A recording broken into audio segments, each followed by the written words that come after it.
There we go.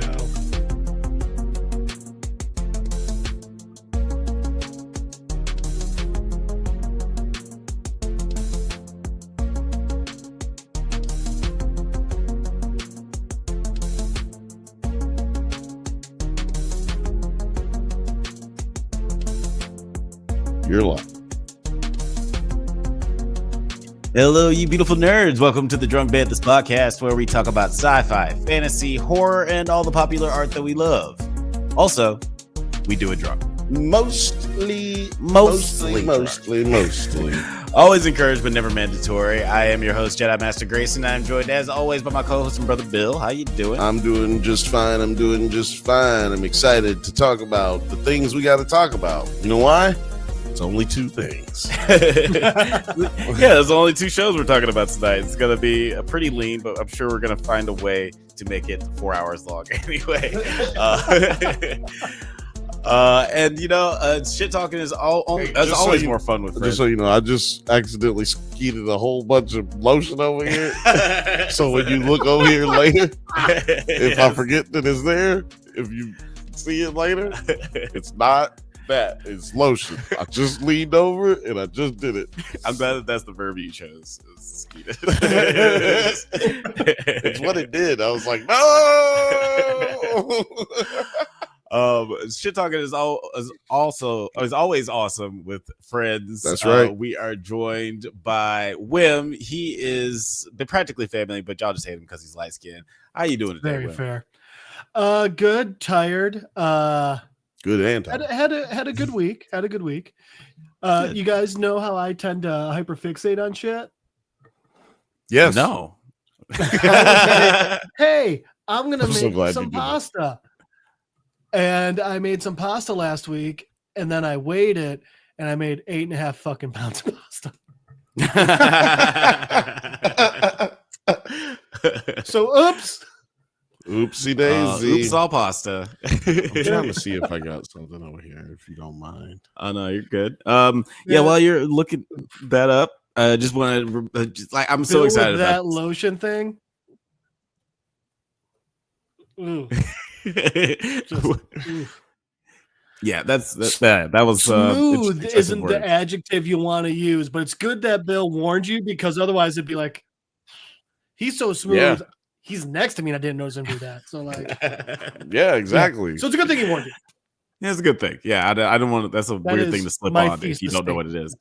It was, I feel like it was necessary to interrupt. I wouldn't have done it if I didn't think it was, if it was absolutely necessary. Guys, we have a great show for you tonight. We are going to be Hey, Alex, talking I do have a about. question before we get going. Damn it. Oh, Who's texting? When I'm It's making so loud. pasta, Alex, when I'm making pasta, if like I don't want to get a bunch of pasta all over my clothes, where could I go to find something to keep that from happening? Preferably with logos on it. You know what? I'm glad that you asked. You can head over to the Drunk Banthas merchandise store, where we have hats, hoodies, shirts, mugs, and all kinds of cool stuff with our stupid name on it. Just go over to the merchandise tab and you can check that out. And tonight we are going to be talking about Skeleton Crew. We're going to be talking about Silo, and as always, we're going to be talking shit. But we do want to get some house cleaning out of the way. You know, the Golden Globes just ended. The Oscars are right around the corner. But we all know the hottest award show in Hollywood. It's the Drunk Banthas Awards. We are going. That's the award show where we celebrate the genre films and TV shows that the award shows usually just completely ignore. And we're really excited. Last year it was a blast, and this year we're gonna be kicking it off again. Do you want to let's head over to the nominees, see what the votes are doing right now, because we do have a couple of the nominees up to available to vote. We got best cameo, best animated series nominees. They're popping up. Seems like Arcane is taking off, but you know what? X-Men 97 making a comeback, baby. Yeah, and we've seen it change really quickly. I hope everybody can see this, and I'm not just talking to myself. We're not just talking to ourselves here. I'm looking at it. Well, sometimes I do this when I'm on my show and I forget. That's the Bantha Bunch show every Thursday at 8 p.m. Pacific time. But I always forget that I'm not sharing. Like I'll just be talking. I'm looking at it. Which is even better when you imagine just a full screen image of Bill and just his eyeballs going up and down the screen. That's all it is me talking. Like, y'all see this? This is what I'm talking. And I'll be like, this right here. Just be fucking up. Hey, Frothy's got a good question in the comments there. Yeah, when are the drunkies happening? When are the drunkies happening? It'll be February 9th, which is a Sunday. So, guys, mark your calendars for that. We will be going live. The live show will be available. Why we pick a Sunday? It's always on Sunday. The first one was on a Friday. Oh, it was on a Friday. Yeah. Very notably. It's only been 2, by the way. All you all out there. But it's getting bigger every year. It's getting bigger every year. It's going to be on February 9th. That's going to be live on the night of. Then if you want to watch watch the full show after the night of, you have to be a member. But we'll have a more truncated, edited version that'll be dropping for all of our subscribers later on. This is one of my favorite categories. So, just so y'all get an idea, the drunkies. How different is the drunkies? Why would I watch the drunkies instead of the Golden Globes or the Oscars? This is why you would watch it instead. The drunkies award poll here. Best upsetting birth scene nominees here. Beetlejuice. What does it say about 2024 that there were multiple? Yeah, right. Exactly. I actually left one out. I didn't put the first film on because I was like, that one and Immaculate are very similar, and it's more the conception than the birth that's upsetting about that movie. So yeah, Immaculate edged it out, but yeah, it was a weird year. It was a weird year, but yeah, those are the kind of nominees you can expect. Just keep up with it on the Drunk Banthas channel. Make sure you subscribe, and then hit the little bell, and then you'll see every single one of those nominees pop up. Like you said, they're popping up every single day. Hard. Oh yeah, that's the way. As fuck. So what I'm gonna have to do is reset this motherfucker and then come back in, unless that worked. That worked. No. We're good. Okay, cool. I was like, Jesus Christ! I was like, how bad is my fucking internet tonight? Oh god! Yeah, it could not handle the drunkies nominees for some reason. In his defense, that birth scene is disturbing. So I understand why the computer was like, kill it, get rid of it now, shut it down. Another unique nominee this year category this year is Best Monkey Movie. There were surprisingly a lot of monkey movies this year. Better Man, Kingdom of the Planet of the Apes, Godzilla and Kong 2, and Monkey Man. Man, literally, yeah. So there's a lot of monkey movies last year. That's the nominees. America's racist or Hollywood's racist. America is not racist, obviously. Obviously, no history of that. Hey, it's dry January somewhere, but it ain't dry January here. Shouldn't it be dry December? I don't know. Dry January. I guess it sounds like dry. I think it should be dry December, but by that time of year, we're all just like, fuck that. Right. It's like, no, I'm getting fucked up. Yeah. December is for getting fucked up. What's that? Two very family heavy holidays within a month? Okay. Sobriety? No. If it's dry January, then it's got to be fucked up February, right? Like it's got to be. It's got to be fucked up February. You mentioned this earlier, but guys, don't forget to check into the Bantha Bunch every Thursday at 7 p.m. Pacific time. Bill, what are you guys gonna be talking about this week? I don't know. Have no idea. Probably. Nope. You know what? Can't promise that. Creature Commandos, though, that's been good. So I'll probably get back on that. I kind of jumped off it last week because I wanted to talk about Squid Game. Y'all can go over and check out that if you didn't get the chance to check it out. Yeah, check I that broke episode down Squid Game. I'm basically the only one who watched it. Terry was on there too. Squid Game 2, yeah, Squid Game 2. Okay, right on. I haven't Terry might watched be joining us Squid later Games tonight. 1. Yeah, well, you know, we're gonna change I things hopped for you. off the Netflix bandwagon a long time ago. You know, I feel that a lot. There was a while where it was just like, all right, your quality's really down. And then Squid Games was supposed to be great, but one thing wasn't enough for me to come back. And then they were like, oh, by the way, if you live 2 blocks from your sister, you're not going to be able to use hers. And I was like, well, fuck you. So, yeah, that's super annoying. They have come up with all kinds of different ways to make sure that only one account for one person. Right, fuck off. James Morgan said he just wings it, but with aplomb. First off, you pronounced it correctly. You're good. Okay. Oh yeah, because I've just never seen that word. I don't know what that word is. That's a British word. We not smart over here in America. Aplomb is like you do it well. You do it with like a step down from grace, but still good. Oh shit! Yeah. Hell yeah, man! Well thanks, man. You know what? I appreciate that because sometimes it feels like I'm talking to myself. Hey, you know what? That's a reason to do a shot of water. It is indeed a shot to the Bantha bunch. That's right. While you're doing that, I learned how to pronounce you can drink. It's cool. I learned how to pronounce a new word today, except it's not necessarily a new word. I've just been pronouncing it wrong for fucking years. And I've been making fun of people who pronounce it correctly. It's it's reconnoiter. I thought it was reconnoiter, and I was like, you're all fucking idiots. It's actually pronounced reconnoiter. What's a reconnoiter or a reconnoiter?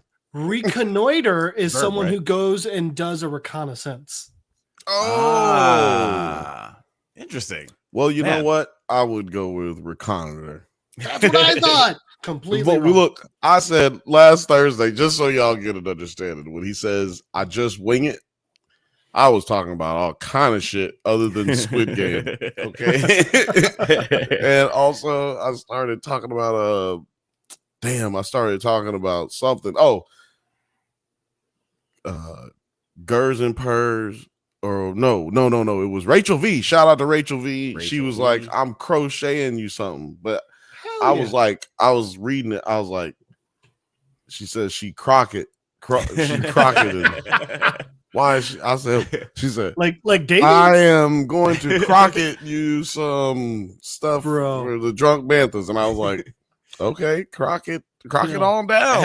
If she combines the two and you get a crochet raccoon skin cap, I'm gonna be so jealous. Oh man, that would be amazing. I would really appreciate that too. That would be dope. I don't know where she's gonna get it, but we got to set up a PO box so that she can send it, and so that you can send us stuff too, guys out there in the world. That's true. As long as you don't send us anthrax or. You know what? I should get us all some candles. Candles? Oh yeah. You know, Jeff got them candles. My old job. Oh yeah, that's right. Such a fucking dude. weird. That would be amazing. Right? That'd be a fun one. We should do that. That'd be cute. We should do that. Oh, maybe we'll give one away. Before we get into the nitty and the gritty and our two this shows is tonight. getting into the nitty gritty. Yeah, let's get out of the nitty gritty. This part, no. This part is about to be the nitty. What you're about to say is the nitty and the gritty. And the gritty. That's right. We're about to go around the corner to Jeff's comic book corner. Butterfly in the sky. I can go twice as high. I'll just have to do it myself. Yeah, right. Yeah, like we've had some technical difficulties. Oh, by the way, guys, I know y'all who the day ones, y'all know the board is gone. It's over with. It's not. It's not about getting it back anytime soon. It's done. Yeah, unfortunately, RIP to the soundboard. So I'm gonna do it right here, ladies and gentlemen. We bring you Jeff's comic book corner. Butterfly in the sky. All right. We are back with issue 2 of Radiant Black. Man, I fucking love this book series. It is so good. And it's cool because it's an ongoing one. So literally, a volume has 5. Volume 6 just came out this week. So yeah, I'm really excited about it. So anyway, this is the cover for issue 2. And this is one of those cool ones because even though this was issue 2 and it's still a relatively new comic, this cover is actually like, so it's not a standard like this, because you can tell it looks a little weird. The cover is you open it up and you get that image. So that is both the front and back cover of the book. That's pretty cool. Right? So this one starts us off back in Lockport, Illinois. And it actually starts right where we left off with Nathan walking into his parents' home the day after he got the powers. And as he's walking in, his dad just is back there. He's like, "Oh, so you are alive, huh?" Just some real grade A Midwest dad jokes right off the bat.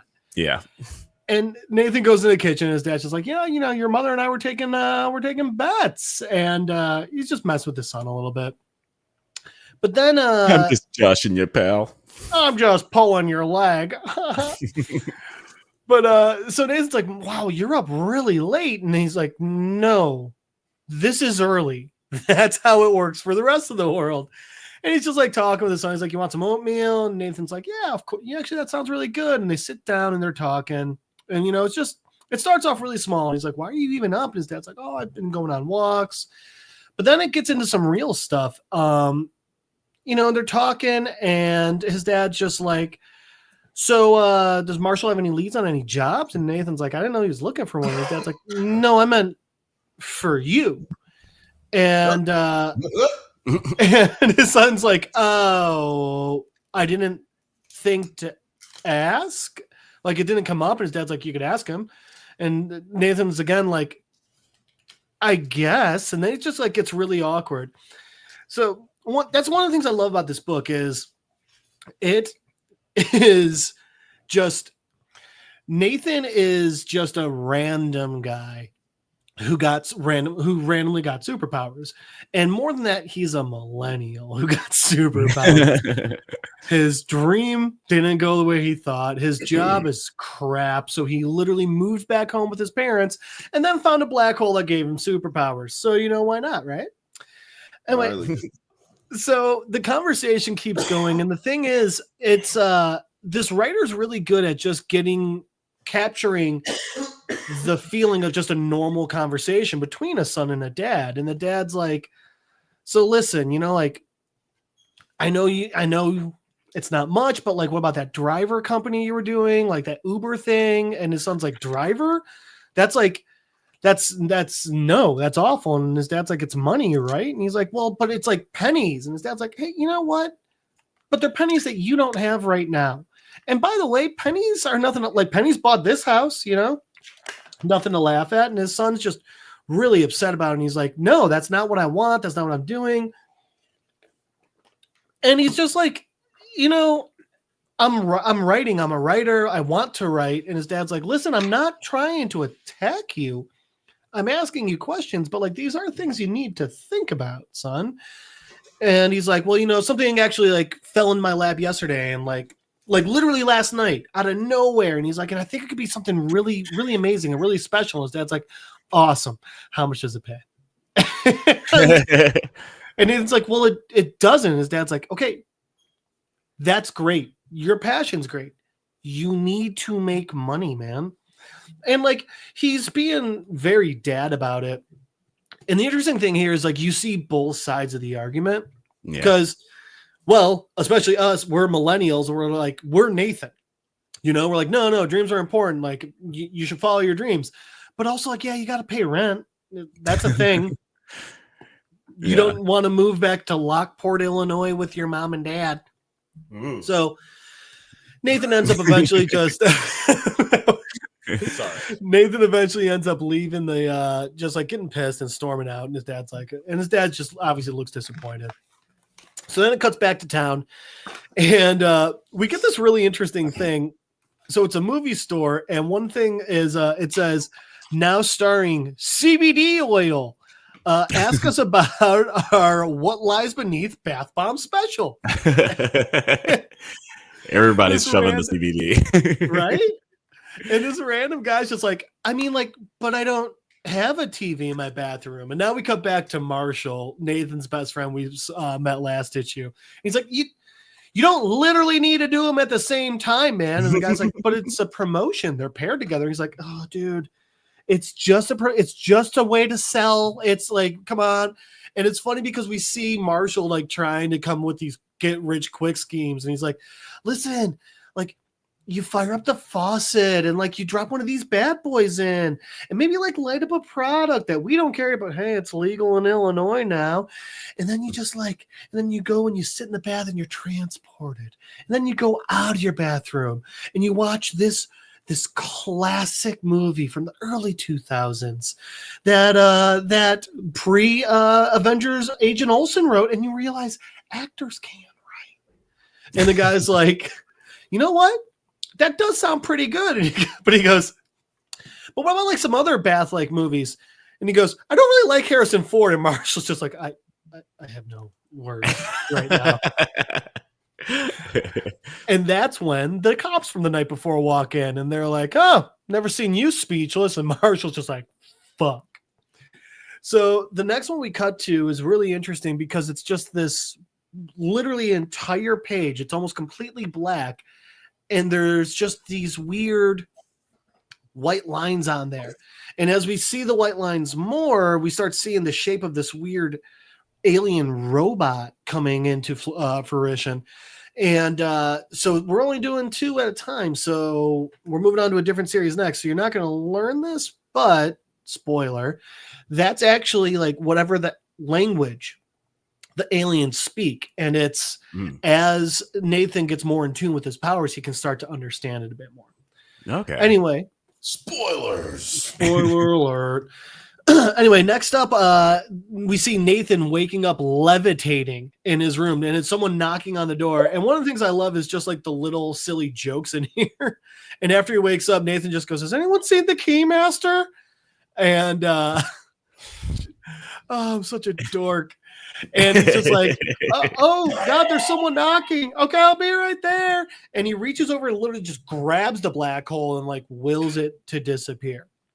So he goes to his door and he opens the door and there's the cops and Marshall. And they're like, hey, Nathan. And he's like, what's going on? Marshall, what are you bringing cops to my house for? And they're like, so like about last night. And Marshall's like, he's like, I'm sorry. Nathan's like, Marshall, you brought the cops to my house? Now they know who I am? Yeah, and Marshall's like, I'm sorry, man. They came to my work. They already knew. And he's like, but how? And the cops go, you were literally drinking around the corner from where we found you superpowering it up last night. Everyone saw you. I just love that silly little thing. But so then Nathan's mom shows up. And this is one of those like, ooh, your parents know you're broke. They don't know how bad it is. You just moved home from California. You're staying in their house. And day 2 of you being there, the cops show up. Yeah, ooh, not a good look. Not the best. Not the best. But luckily, the cops are actually real cool here. And they're like, oh, he didn't tell you? Last night, your son actually helped us with an emergency. And they're like, what? What kind of emergency? And the other cop goes, yeah, some drunk jerk wouldn't get off the train tracks. And Nathan and Marshall's like, come on, guys. Do you really got to say that? And his mom's like, no, he didn't tell me. Oh, that's so sweet. And they're talking, and it's like, the cops are being, I'll give the cops this. They're pretty cool on this one. So eventually they're like, but we do actually have to talk to him. Just some paperwork from last night and stuff. And so his mom goes inside. And then Nathan's like, thanks, but why are you here? And they're like, who are you and how do you do what you do? And he's like, you're at my house. I think that's your answer. And they're like, no, are you working with the other one? He's like, what other one? And they're like, show him their phone. They're like, there's another guy like you, but red, blowing up and robbing banks in Chicago. And Nathan's like, no, it's not me at all. I don't know what this is. And the cops are like, all right, well, listen, we need you. You like, I don't think you realize it yet, man, but you're a hero and like, you're a part of our community. And like, we need you. Like, you know, like, and Nathan's like, I don't even know how to do what I do. And they're like, well, you better figure it out. Cause this guy is. So then the cops get called away to something and Nathan and Marshall are left and they're talking. And so there's a lot of screenshots I got for this one that are almost an entire page because they're just so good. Including this one. They're just going back and forth, and Nathan's it starts with Nathan being like, yeah, so brought the cops to my house, real cool. And Marshall's like, they showed up at my job and knew who we were. What was I supposed to do? And Nathan's like, yeah, I guess you're right. But also like, hey, like, what's going on with this red guy? And Marshall's like, I don't know. Yeah, it's weird. And the entire time, the black hole's popping in and out. And Marshall's like, hey, can you control that? And Nathan's like, What are you talking about? And Marshall literally has to take his head and turn it towards the black hole that's popping in and out of existence. And Nathan's like, huh, cool. I guess I can. We're like, all right, Nathan. And Marshall's like, so when did you learn to control your powers? And he goes, oh, I have no clue. And they're like, Marshall's like, that's kind of a problem. And Nathan goes, yeah, but I'll bet this guy knows how. And they're looking back at that picture of the red guy. Mm-hmm. So now they're like, okay, if I can go talk to the red guy, maybe I can figure this out. And Marshall's like, but how are you going to figure out where he is? And Nathan's like, I got an idea. And it's just, he goes and drives Uber in downtown Chicago and asks every one of his passengers. But it's so funny because it's an entire page of just random Uber customers. And like the guy gets in, he's like, hey, did you hear about this weird bank robber? The guy's like, nope. He's like, oh. Okay. And then the next one's like, oh yeah, that was weird, crazy, cool light show. Another guy's like, what are you talking about? Then there's some girl just listening to her headphones. There's some drunk frat boy who's like, I don't know what you've got. Oh, you should probably pull over. Then there's a couple fighting in there. It's literally just the guy going, she liked my photo. What do you want me to do? And the woman's like, just tell me you're not screwing her. And then it goes back and forth. It's just a bunch of it. Probably the best one is either the first guy's back and just says, still no. And then the next one, Nathan goes, never mind, because he keeps asking people if they've seen this guy, and it's a blind dude. It's clearly a blind guy. Yeah. So we finally get someone who has heard of this guy, of the red dude, and he's like, oh yeah, I saw him bust one over there. I actually heard he was like breaking into a place right now. And then was like, oh, crazy. Like, okay, so like, where's this? Well, first off, he goes, did you tell the police? And the guy goes, I mean, look, I haven't always been a saint, you know, like the police aren't exactly my phone a friend. And I just love how even in a comic book, the guy's like, fuck the police. And I think it's fair. Yeah, anyway, that's a fair assessment. So Nathan figures out where it is and he goes, and I love this page. I think it's just, again, and I've said this about so many of the books I cover here, but just beautiful artwork. One, the colors and the use and lack of color in just like those lines coming off from where Nathan's grabbing the black hole, making it seem this vibrant, bright thing is gorgeous. I love how they use it to cut up the page. I love how we get little parts of him like powering up. I just think it's all cool. So I had to share that entire fucking page. Anyway, so Nathan is at this junkyard and he sees Radiant Red. And now we see this guy and he's literally like, and he's just like absorbing like an engine or some shit. And Nathan walks up and he's like, hey, okay, I gotta say, first I got no idea what you're doing, but that looks cool as shit. I'm guessing you also found a mini black hole and that's what's going on here. And he goes, but you know, that being said, I just gotta ask, like, is robbing banks the smartest thing? Like, I found you. I think like the cops will probably find you. And then Radiant Red's like, and fucking punches the shit out of Nathan. And I mean hard. Like he sends him fucking flying. Crack. Correct. So Nathan like falls into like this old abandoned building and Radiant Red's coming at him. And Nathan's like, oh, I think we got off the wrong foot. I didn't mean to say like I was going to call the cops on you. I was trying to just like talk to you. And Radiant Red's like, I'm going to punch you. And Nathan's like, oh, I don't know what's happening. And then he's like, no, just like stay back. And like accidentally throws Radiant Red through a fucking wall. Radiant Red. So the song writes itself. I mean, it does. It does. So they keep fighting, and Radiant Red just beats the fuck out of Nathan because Nathan doesn't know what he's doing yet. Yeah. And then it gets really great because then Nathan runs outside freaking out because Radiant Red stole his car. So Nathan runs outside and he curses in weird alien language, I guess. It's a fun way of doing because like in normal comics they can't write shit on the page and stuff. So instead they just have like that weird alien text, which is fun. So anyway, after that, Radiant Red's driving off and Nathan again is just like, hey, so it's me again. Okay, like I know I upset you, but like I kind of like really need my car back. It'd be cool if you could give me my car back. And just flying along. No, way before that. Flying along and fucked up. nah, it's cool. Just flying along next to him, and as the guy's racing through downtown Chicago, and he keeps being like, "Can I just, dude? You can go. I just want my car." And like the guy's like sideswiping him and shit. And eventually, Radiant Red's like, "Okay, fuck this," and drives his car off a bridge. Holy shit. Yeah, right? And Nathan understandably freaks out.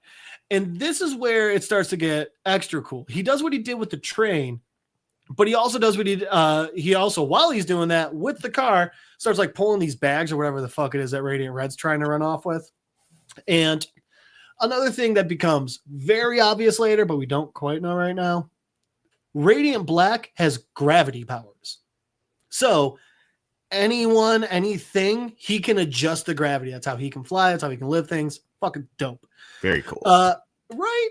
So eventually he's like, he gets the bags. Radiant Red runs off. He's able to land his car and he's like, what the fuck? What this guy? And he looks in the bags and he sees they are full of fucking money. And then, right? And Nathan's been having some money troubles. And this is, again, one of those ones where I just wanted to share the entire page. That's the entire page for this one. It's him looking at the money, thinking, and I mean, no text. He's wearing a helmet, and so you just get the eyes, and they're still able to show that emotion. I cannot get over. Again, I love this book. I love the artist. I love the writer. I love all of it.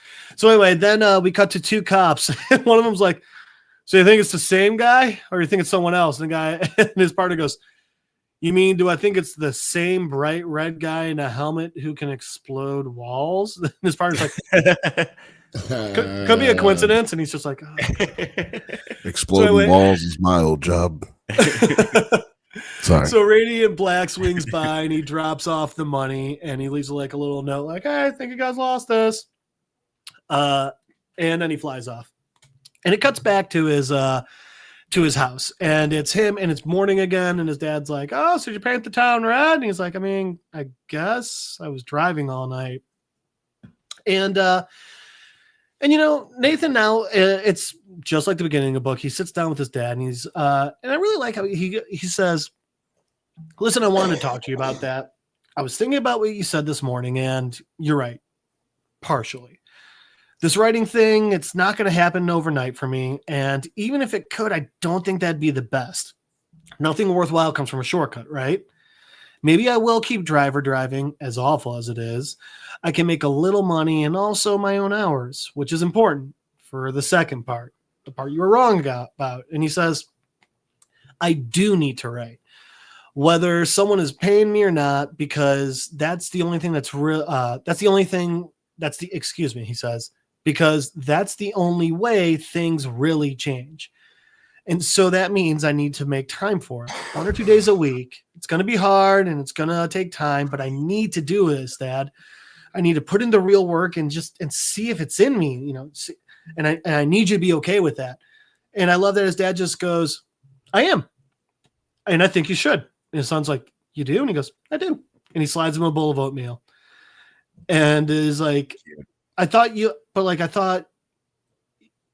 didn't realize. And he was like, listen, I know that it's important that you work and you do need to bring in money. That's just, you're an adult, but you're my son.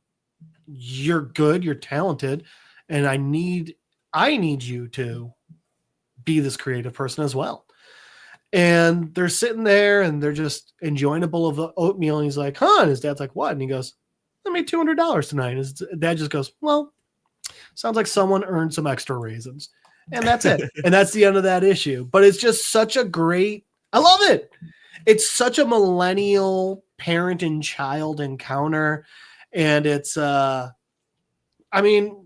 a millennial makes it writing an indie comic book, shockingly, he writes what he knows. Shockingly. Shocking. No, that's a really... My mic was turned around the other way, so I wouldn't be too loud. No, that's a really great story. I'm really... The main character is so relatable. And he's so coded with different superheroes that I love, like Spider-Man and Superman. Mm-hmm. He's kind of got that Spider-Man look, his costume and everything. Yeah, for sure. Yeah. Coded. And I like that he can emote with his eyes under the mask. And it makes sense. But it happens all the time in comic books with Deadpool or Spider-Man. But it makes sense for this character because it's this weird alien amorphosis. Right. Yeah. You got to find a way to still humanize it. I might have just made up that word. Amorphosis. Anthropomorphize? That sounds like a word. That actually is. That sounds like a word. No, that's animals, but I think it would count for aliens. Hold on now. That's a word, though. We be saying words. James Morgan said that was cool and with a positive ethos. So that's the last issue. So that's the last Radiant Black issue I'm gonna read on here. We're gonna go to something else next week. But I'll say this. Some of the main characters die. There's a Radiant Red, Pink, Yellow, and an Omni Radiant. There's a robot alien war in the heart of downtown Chicago. That sounds like a band name. 5 spin-off series. This is just it's an amazing book series. It is Alien War. What kind of alien war? Alien robot war. Alien robot war in the heart of Chicago sounds like a rock band. That's my favorite My Chemical Romance album. That is definitely. First off, that's an amazing MCR album. Second off, I will say James Marsters, his band's name is Ghost of the Robot, so it's not too far off. Oh, is it really? Dude, I'm telling dude, I am so good at coming up with band names. Not that I'm good at it, but people say it, and I'm like, dude, that would be a great R&B group, or that would be a great R&B song, or that would be a great punk rock band. Be perfect. That would not be a good one. Wait, which one? Be perfect. Be perfect. No, that's not a good one. But yeah, that sounds super awesome. I'm gonna definitely throw that on my Amazon wish list. Thanks, everybody. This has been another segment of Jeff's Comic Book Corner.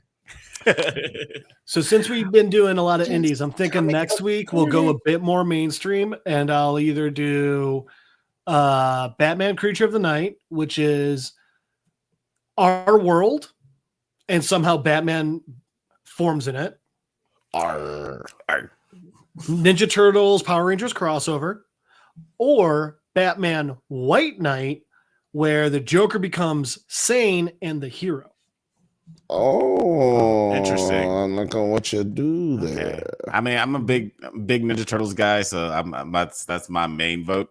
But guys, let us know in the comments which one of those sounds more. That's my main vote. Also, a great name for a band. More like an alternative band. You know, they're like Yeah. You're thinking alt political. band? I was thinking like country or folk. Yeah, they're more political. Whatever they are, they're more political. Yeah.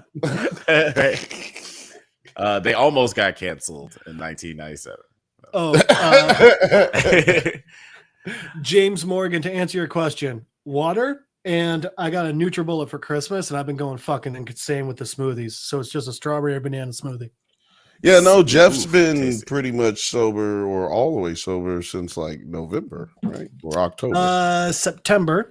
But I had September. a drink on New Year's Eve, and it was delicious. But I'm doing dry January with a friend. So then in February, I'm going to get fucked up. You guys, Fuck you guys are February. wild, man. You guys are wild. I might do a month of not drinking. Yeah, Who knows? Sounds fun. Kind of weird for my I'm just going to employment. say February is a real good one because it's the shortest. It is a No, short one. it's not good for me because we got the drunkies on And February. Super Bowl. The drunkies, Yeah. Super Bowl. Drunkies are on the Big drinking Wait a holidays. minute. We're gonna do the drunkies on the Super Bowl? Does it come out? Is the Super Bowl in February? Oh, Yeah, it's in February. It's like the I said, is first. it February 9th? man. We need to look That's it up. going to be. Do you think Budweiser's going to be angry that all of their advertising money is just going to be wasted because everyone's going to be watching the drunkies? Yeah, man. It'll be It's like, man, our viewers plummeted. it'll be like in Living Color all over again. The Yeah. next year they'll have Michael Jackson's hologram. What is it like? $5 million for a 30-second ad or some shit? It's something insane like that. It was like $1 million like 10 years ago, so I'm sure it's astronomical at this point.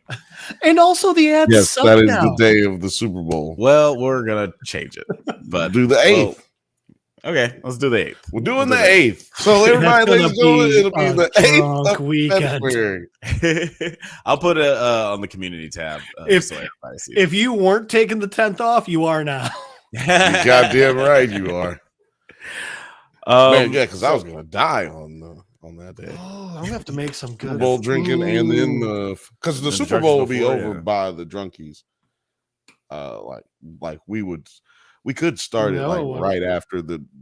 No, I'm saying right after the Super Bowl's over. The we Super could Bowl start it. ends like 11 p.m. Central Time. So what, like Oh, 9 yeah? p.m. your time? Yeah, no. Well, most times football's over before that. So damn. Yeah, Okay. But not they, the- they, but they not find the a way Super to Bowl. make the Super Bowl. They find a way to make the Make Super the Bowl Super last Bowl 5 long. The hours. that's halftime fucking show alone shit. is a half hour. Yeah, It's pretty crazy. it's always the longest game of the season for no reason. Yeah. It starts TV timeouts. That's the what it is. It's daytime. the TV timeout. Yeah. Oh, they're gonna be live. Yeah. But yeah, before we get I into learned the to make topics, churros. What are we talking about? before today? before we get into the topics of tonight, Star Wars and Silo. I just Solo, wanted, like, silo, CC, Solo, state, silo. style, state. we got that drop right. Yeah, before No. we get into, yeah. Oh, you got it on there? You had it last week. I forgot, man. And it's been fucking traumatizing. The That's board's because gone. we were all still so angry about Dune. The board's gone. It's traumatizing. It's been a very All rough, my sounds. it's been a rough month. All my sounds. But yeah, it's the first show. It's like of the- $600, guys. If you want me, look, help me out. Help me out.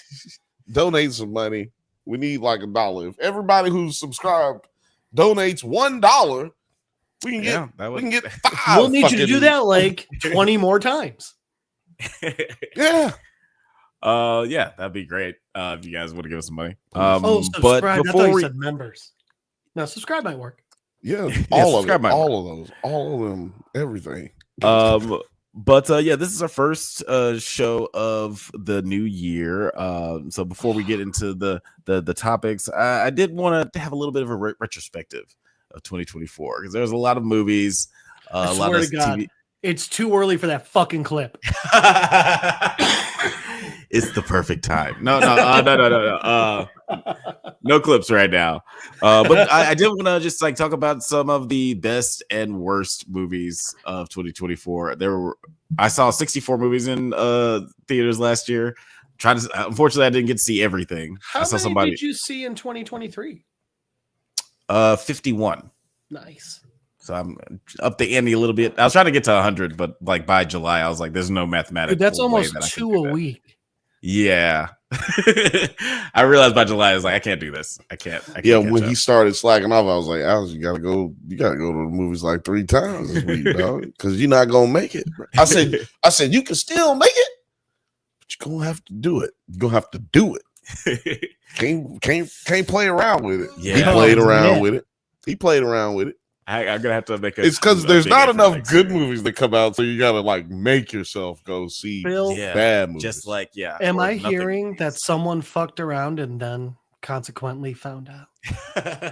Sir, that is an astute analysis. That is exactly what happened. Cogent analysis. But yeah, I just want to talk quickly about like my top 10 worst and Run it top 10 down. best movies of 2024. Run What would be more fun to down. go over the first, worst or best? Oh, save worst. Save worst. Okay, Go we'll start best. with the best. At number 10, it's Anora. Ding. This was like a didn't see really, really, really crazy movie. You got to watch a little bit of it with me. I got to watch most of it. I just didn't watch the end. Yeah, it was a It crazy was fucking movie. crazy. So funny. And How I thought is just, like, she in it? Oh, She jerked somebody Mickey off. Madison. Oh no, sorry. That's Oh, you get to watch? Then I'm in. Mikey Madison, she is fantastic in it. Like, she's actually Yep. my favorite female performance of she's 2024. good. She's good.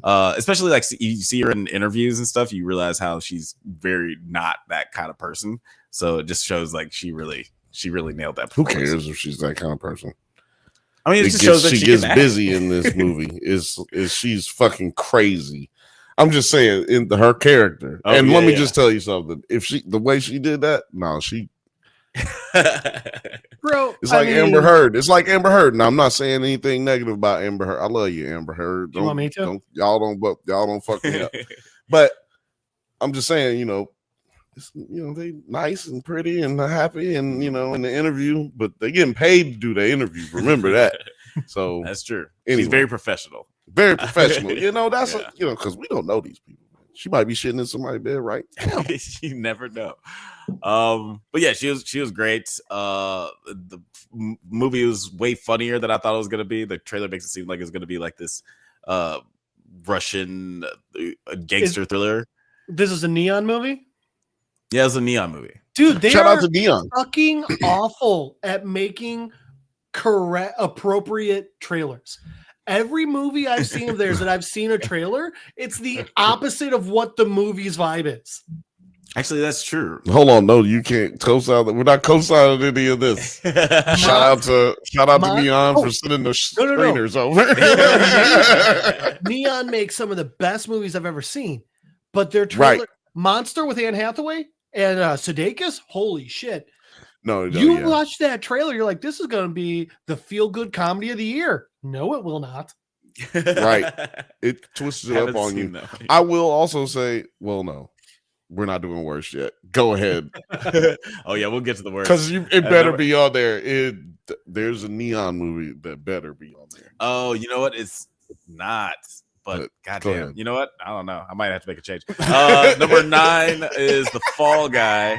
A lot of people. I know a lot of people who are like, "Fuck the Fall Guy." This movie. Like, I love this movie. Yeah, I love it too. It's right? It's a good movie. I'm actually curious. What are their arguments? Like they just feel like it wasn't They have funny. A small penis. They felt like they pussy stank. Jealousy. Jealous. They didn't really find it funny, and they thought that the story was too convoluted. Like they felt like there are too many things going on. There's one thing going on the whole time. Have you seen any movie nowadays? A complex story is what? No. Like, to me, this movie is not complex. There's one thing going on, and if you really paying attention, there's nothing explained about any of the other characters, really. So, like, there's nothing convoluted about it. It's the Fall Guy. Yeah, it's just like a fun and also silly movie. Yeah, man, y'all are stupid. The anyway, plot of the movie's a pun. It's fantastic. Your pussy stank, and you got a small penis. If you hated this movie, My name is Jeff, and I approve of that message. Number 8, we got Babes, starring Babes. Alana Glazer and Michelle Buteau. Did either of you guys see this movie? Yes. Oh yeah, we watched. We watched it together. Yeah, we watched it. Look, we watched most of these together, Alex. I was there too. Well, actually, I saw this movie like 3 times before Another Neon. We ended up seeing it at Thanksgiving because Let- I got to see. Sorry, we were about to say. I got a question for you. Yeah. Because this is another Neon. Is it a comedy? It is a very comedy. much Okay. so a comedy.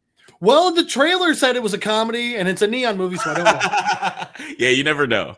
No, It's a dark. But I drama. will say this: it's not a romantic comedy, but it's more in the vein of like, I guess, Big Daddy, like that kind of level of humor. Yeah, You know what I'm saying? A balance of humor and drama.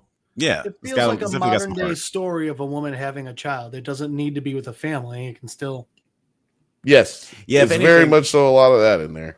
Yeah, if Hey, anything, look it's a at love that. story between Alana Glazer and Michelle Buteau's character. Like Oh, seeing fuck how that. they're No, it's a coming of age film, really. right. Yeah, it's It like all actually about is modern a day coming of friendship age film and, like, with adults. yeah. how can you do Fuck adulting that. while also like creating? No, it's a another good person? episode. I mean, it's a good movie. I would recommend it. I would recommend Mm-mm. it. And I don't really fuck with movies like that. So It was really well written, directed by Pamela Adlon, who is Bobby from King of the Hill.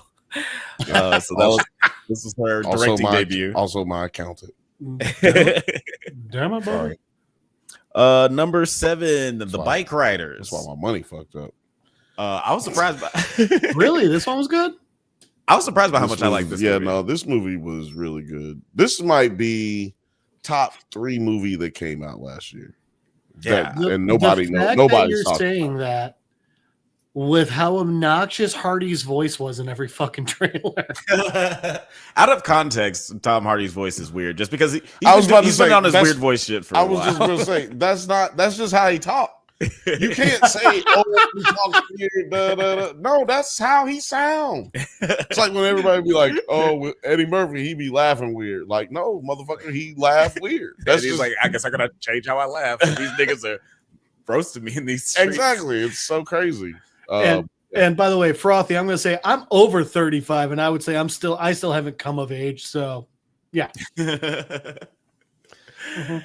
Yeah, Yeah, but no, you got to watch it, Frothy, to understand what I'm saying. Okay, some people grown and don't got their shit together, you know. So, Yeah, boy. but yeah, this is like this is a gnarly movie. It's about coming back from Vietnam and not knowing what to Well, do with yourself. Isn't it the 'Cause this true is how- story of how MCs really started becoming affluent?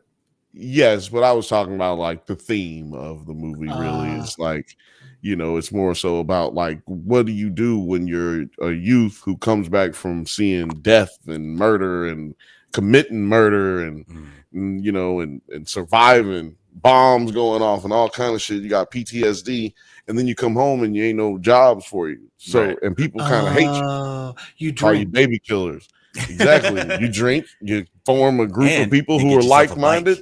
You get yourself a bike. And Yeah. you ride, baby. You I have a ride. legit question about this movie.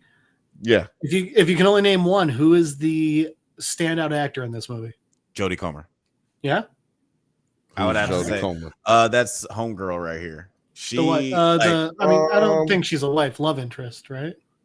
Yeah. yeah, she's the love interest of Austin Butler's character. And she is a Swedish actress or something. She's the Tara of this. If she's so Yeah, her yeah, being she's very much the Swedish, Tara of she's gonna get. I'll give it to her since she's Swedish. like her because she nails that fucking accent. And like I But watched I will this like side by side where like they had footage or like footage of the person that she was playing in like one of the scenes that they recreated in the movie, and it's just like she fucking sounds exactly like her. It's kind Well, of that's what I was gonna say. If she's Swedish, I'll give it to her. But there's not one person who outacted anyone in this movie. This is one of these movies where everybody is given, not taking. Everybody is like giving their scene partners something to work with, and some it's It's crazy. It's like what you want out of a movie, for real. That's interesting what I'm saying. considering you got two very big acting personalities right there. Yeah, that's what I'm saying. Like, it's like Butler permanently fucked his voice up because he got too much into acting. But what's his name? The dude, the blonde dude, Austin Butler. Austin Butler. Yeah. So he got like 10 lines in this movie. Yeah, Spoiler mostly alert. scolding. Spoiler alert. He's got like 10 lines in this movie, but he is talking to you the whole time. You know what I'm saying? Like, there's not one moment where he's not speaking to you with his facial expressions. Yeah. But, and like literally, because I thought about it when we were just sitting here talking about it. I'm like, damn, that motherfucker really didn't say a goddamn thing. but I remember every one of the words that he said, right? Like he was talking through the whole movie, but he wasn't saying nothing. That's crazy, actually. Well, I didn't see it, but you guys have convinced me. I will rewatch Sons of Anarchy. Yep. Roll Tide. It is very Sons of Anarchy meets Goodfellas, like the vibe. Absolutely. Scroll Tide. God damn it. Scroll Tide. I would love to have joined one of these groups, although I couldn't because they racist. Yeah, they were horribly racist. They hate black people, which was one of the reasons that they got together. Written into their charter. One of the reasons they got together is like black people. They all think black people taking their jobs and shit. Yeah. To quote South Park, moving on to number 6 is Blink Twice. I fucking love this goddamn movie. This was a good movie. So did you see this one, Wim? I saw this one in theaters. This one was a rough one to watch and one of the best movies I've ever seen. Boom. I give it top 10, top 5 this year. Or 2024. Yeah, it was Zoe really hard Kravitz, to figure out my top 5. All the awards, man.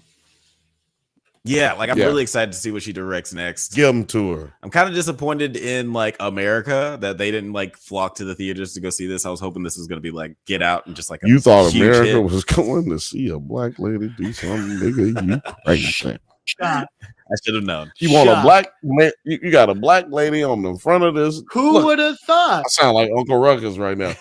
You got you a Negra on the front of this poster here, and you think that niggas in Alabama. Look, our grandfather did not watch the Cosbys. See, I'm just trying to tell you how racist America is. It's not just. It's not just white people. Yeah. Black people hate themselves sometimes. I'm just going to throw out there, race, someone not watching the Cosbys. Yeah. Turns out that was the right call. Who knew? Well, his reasoning was. Oh, no. He wouldn't watch the Cosbys because he didn't. He said that. He said, I read between those very large lines. He said, I am not watching the Cosbys because I'm not watching no niggas on TV. Why is that your reasoning? Why is that your reasoning? He's like, that shouldn't happen. You shouldn't be watching niggas on TV. I ain't watching nothing about but no, I agree with Alex. I'm really amazed that a bunch of white guys didn't want to go see a movie about white guys being the bad guys, written and directed by a black female. Who would have seen that coming? Who would have seen that coming? Yeah, it's crazy. I don't know. I thought that like it would have been like I don't know. I just hoped better. For now, America. I'll say this, joking aside, I actually think Frothy nailed it in the comments there. She said, I don't recall seeing Tatum nor Kravitz do any press for it. Up there. Yeah. Well, that was just her expounding on. She said she doesn't think it was marketed to its potential. Could not agree more. Yeah, but I mean, it's not a big studio movie, and I mean, they're not going. Yeah, it was a terrible trailer. I will say. I will say this: you had no idea from the trailer. It's hard to do. You shouldn't know what's going on in the movie from the trailer, and usually that's how you know the movie's gonna be good. I feel like the trailer actually showed too much. Like after watching the movie and then I watched the trailer, I was like, oh, well, you're just showing what the movie is. That's not especially with this movie, it would have been hard to put a trailer together for it without spoiling. Yeah, without spoiling it. Yeah, I will say, I think it was encourage anybody who hasn't seen it going into. Oh, go see it. Go see it right. Or don't go see it and go watch the review for it on the Drunk Banthas channel. Yeah. And next up, that should be on NerdsAtNite too. We should put it on there. Yeah, we'll see. We'll post it there. Fuck those guys. Next up, we Number got 8. number 5. Oh, number 5. I was going the wrong way. Furiosa, a Mad Max story. This is another one of those movies like Fall Guy that people fucking hated, but I fucking loved. I didn't hate it, but it was like surprising pointless. Considering your dislike of women. Yeah, it's a CBS TV. No, it's a TBS movie. A TBS movie. TNT movie. Okay. No, it's good. I So talked it's about It'll be it. fun. I talked about it. No, yeah, I talked about it on. It's explosive. I talked about it on the Bantha Bunch. A good movie is, a movie that can be watched on TNT. But it's a good movie, but it ain't like the best movie ever. But like now, a lot of the Marvel movies are on TNT. You know what I'm saying? Like, Yeah. So I say it's a good movie, not a great movie. And I see people's TNT is reservations okay. about it because, like, I also honestly didn't think that Fury Road was like the best action movie of all time, Yeah, like no. people said it was. Like, I thought it was good, and I thought that this was good, but it's just like a step above because I feel like the movie is a lot more patient. It takes its time with stuff where they're just feeling like super super fast and bombastic the entire time, which is like some of the fun of Fury Road. But this movie takes a little bit more time with character building. And I feel like it blends into Fury Road really, really well. Next. But yeah, well, Wim, you didn't see it, right? I did not, which is Okay. ridiculous because I watched every Mad Max up to this one. And I was like, I'm going to go see it. And then I didn't. Yeah, I think it's on HBO for those who do want It to go sure see it. is. I think that was another thing that hyped me up because we watched all the Fury Road. I mean, all the Mad Mad Max Max movies leading up Max to and it. the So I Mad. was just, Yeah. Because Oh, we did a does it hold up on the first Mad Max, Which, 1970 something. Pretty different premise between the first and the second. Yeah, it was 100% different. Go watch the first one from the 70s, yo, amazing. son. That Holy is shit. wild. Or just go watch Does It Hold Up on the Drunk Gibson Yeah, that's still has his accent and doesn't say the J word once. It's amazing. It's crazy. It was a different time. Oh, man. This next one I'm only talking about really quickly because I know no one else watched this one. But sometimes I think about dying at number 4. Yeah, nobody saw that. Look how fucking shitty this poster is. It's not like the real poster. It's just like this thing What? I grabbed. But Bro, that is bad. Whatever. I don't That's a care who did Skywalker. that. Who did that? Our unfortunately, thumbnail she is a looks better than that. Skywalker. I'll tell you what, I Unfortunately, she would is a give it a Skywalker. shot. I didn't know this came out. I would give it a shot. I actually think she's a really good actor. I think she just kind of got, what's Hayden Christensen. Yeah. I didn't even Yeah. know that was what you were gonna say, but I thought I was gonna give that the name because I was like, that's what happened. She got bombarded, bamboozled, led astray. But yeah, this is like a really crazy movie. It's funny. Like after I saw the movie, I thought it was amazing. Tried to look it up on YouTube, and I just typed in "sometimes I think about dying," and then it said, It said, "Damn, nigga, you all Please right?" call this suicide prevention hotline. Exactly. That's exactly that popped up. It's like if you're thinking about suicide, it's like, oh man, I should have prefaced that. Which with, is weird because the video right after that one was just all My Chemical Romance. Yo, I almost told people, no, you They're know what? going on I'm tour not again, gonna by the say way. that because I was gonna say I almost said something and then I was about to say it. Dude, I should not do that. There's a reason I was. Yeah, that's what the filter right Ooh. there is for. Yes. Next, but yeah, it's great movie. Next. I can't really recommend it because it's fucking weird, but I loved it. It's number Next. number 3. Number 4. I At can't number- recommend it, but it's number 4. Yeah. It's number 4 for me. No, Like that's- I thought it was amazing. That's bad, Alex. Uh, Look, you should have got a better picture. Nobody go watch this movie with this ugly ass picture that you got up here. Number 3, we got Love Lies Bleeding. Oh, she got her titties out. So look, that's a Nope. reason to go see it right now, y'all. You're gonna see some belly and some chest. But yeah, it was a great movie. Like just a cool thriller. And just like the story just unravels in a remarkably satisfying way. Like the way that it all ends is fucking nuts, and I still don't understand the ending for a movie that's just kind of so straightforward crime thriller. But I thought called it was just white trash movie. This movie is the white trash movie of the year. Did you like this one? It's just okay. Did you watch some of it? You watched all of it, right? Or some of yeah, it? I watched some of it with you. This movie is just a white trash movie. Is it based on a true story? It's like I'm asking, goddamn. I thought you said. I thought you said it was based on a true story. No, it's not. It's not based on a true story. Oh, okay. Well, I mean, it feels like a Florida Man. It feels like a Florida Man episode. Did you see this one, Jeff? No, I didn't. But you know who it's written by? No. Brought to you by Meth. You know this is happening. And that was the only movie of Kirsten Stewart where I was like, "Hey, she's actually a good actor." That backhanded compliment. No, it's just, like I was like a lot of people like I with that backhand compliment. I haven't seen her in a lot, but what I've seen her in, I wasn't impressed by. So it's cool to see that. Jesus fucking Christ. Anyway, number 2, Challengers.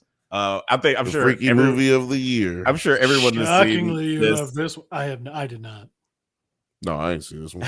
You didn't love this movie? We didn't see it. I didn't see it. You didn't see it. Okay. Yeah, no part of this movie. Me and Jeff didn't see it. There was nothing in any of the marketing or trailers or anything that I was like, yeah, this is something I'm going to enjoy. Yeah. Same, it was and I like fucked up shit. It was presented as a freaky tale. Yeah, and it's funny because and then she gonna make these niggas make out, and then she gonna leave the room. Which I will say, that's pretty funny. Yeah, if you touch his booty and you touch his booty, and then you lick him, then I'll come back and I'll lick y'all. They're like, okay, all right, sure. No, it's funny because like there's zero sex in this movie. As much as it's been like sort of propped up as this super sexy movie, there are some like sensual moments and like like a lot of tension. It on you get to see Zendaya naked, and they were selling it. You gonna see these two niggas kissing. Yeah, it's just like, did you see them niggas kissing? Yeah, you did see them kissing. See, I knew it. I told you it's one of them situations in this scene. Like I spoiled the whole movie right now. But what I just told you. What the movie's really about is just about tennis. It's about like being like these two athletes are just like in different aspects of their career. It's just interesting seeing this person who pretty much has it all and Zendaya. So like, how could you be upset? And this other person who is arguably more talented, but he's like just sort of scraping by. And they were like best friends growing up.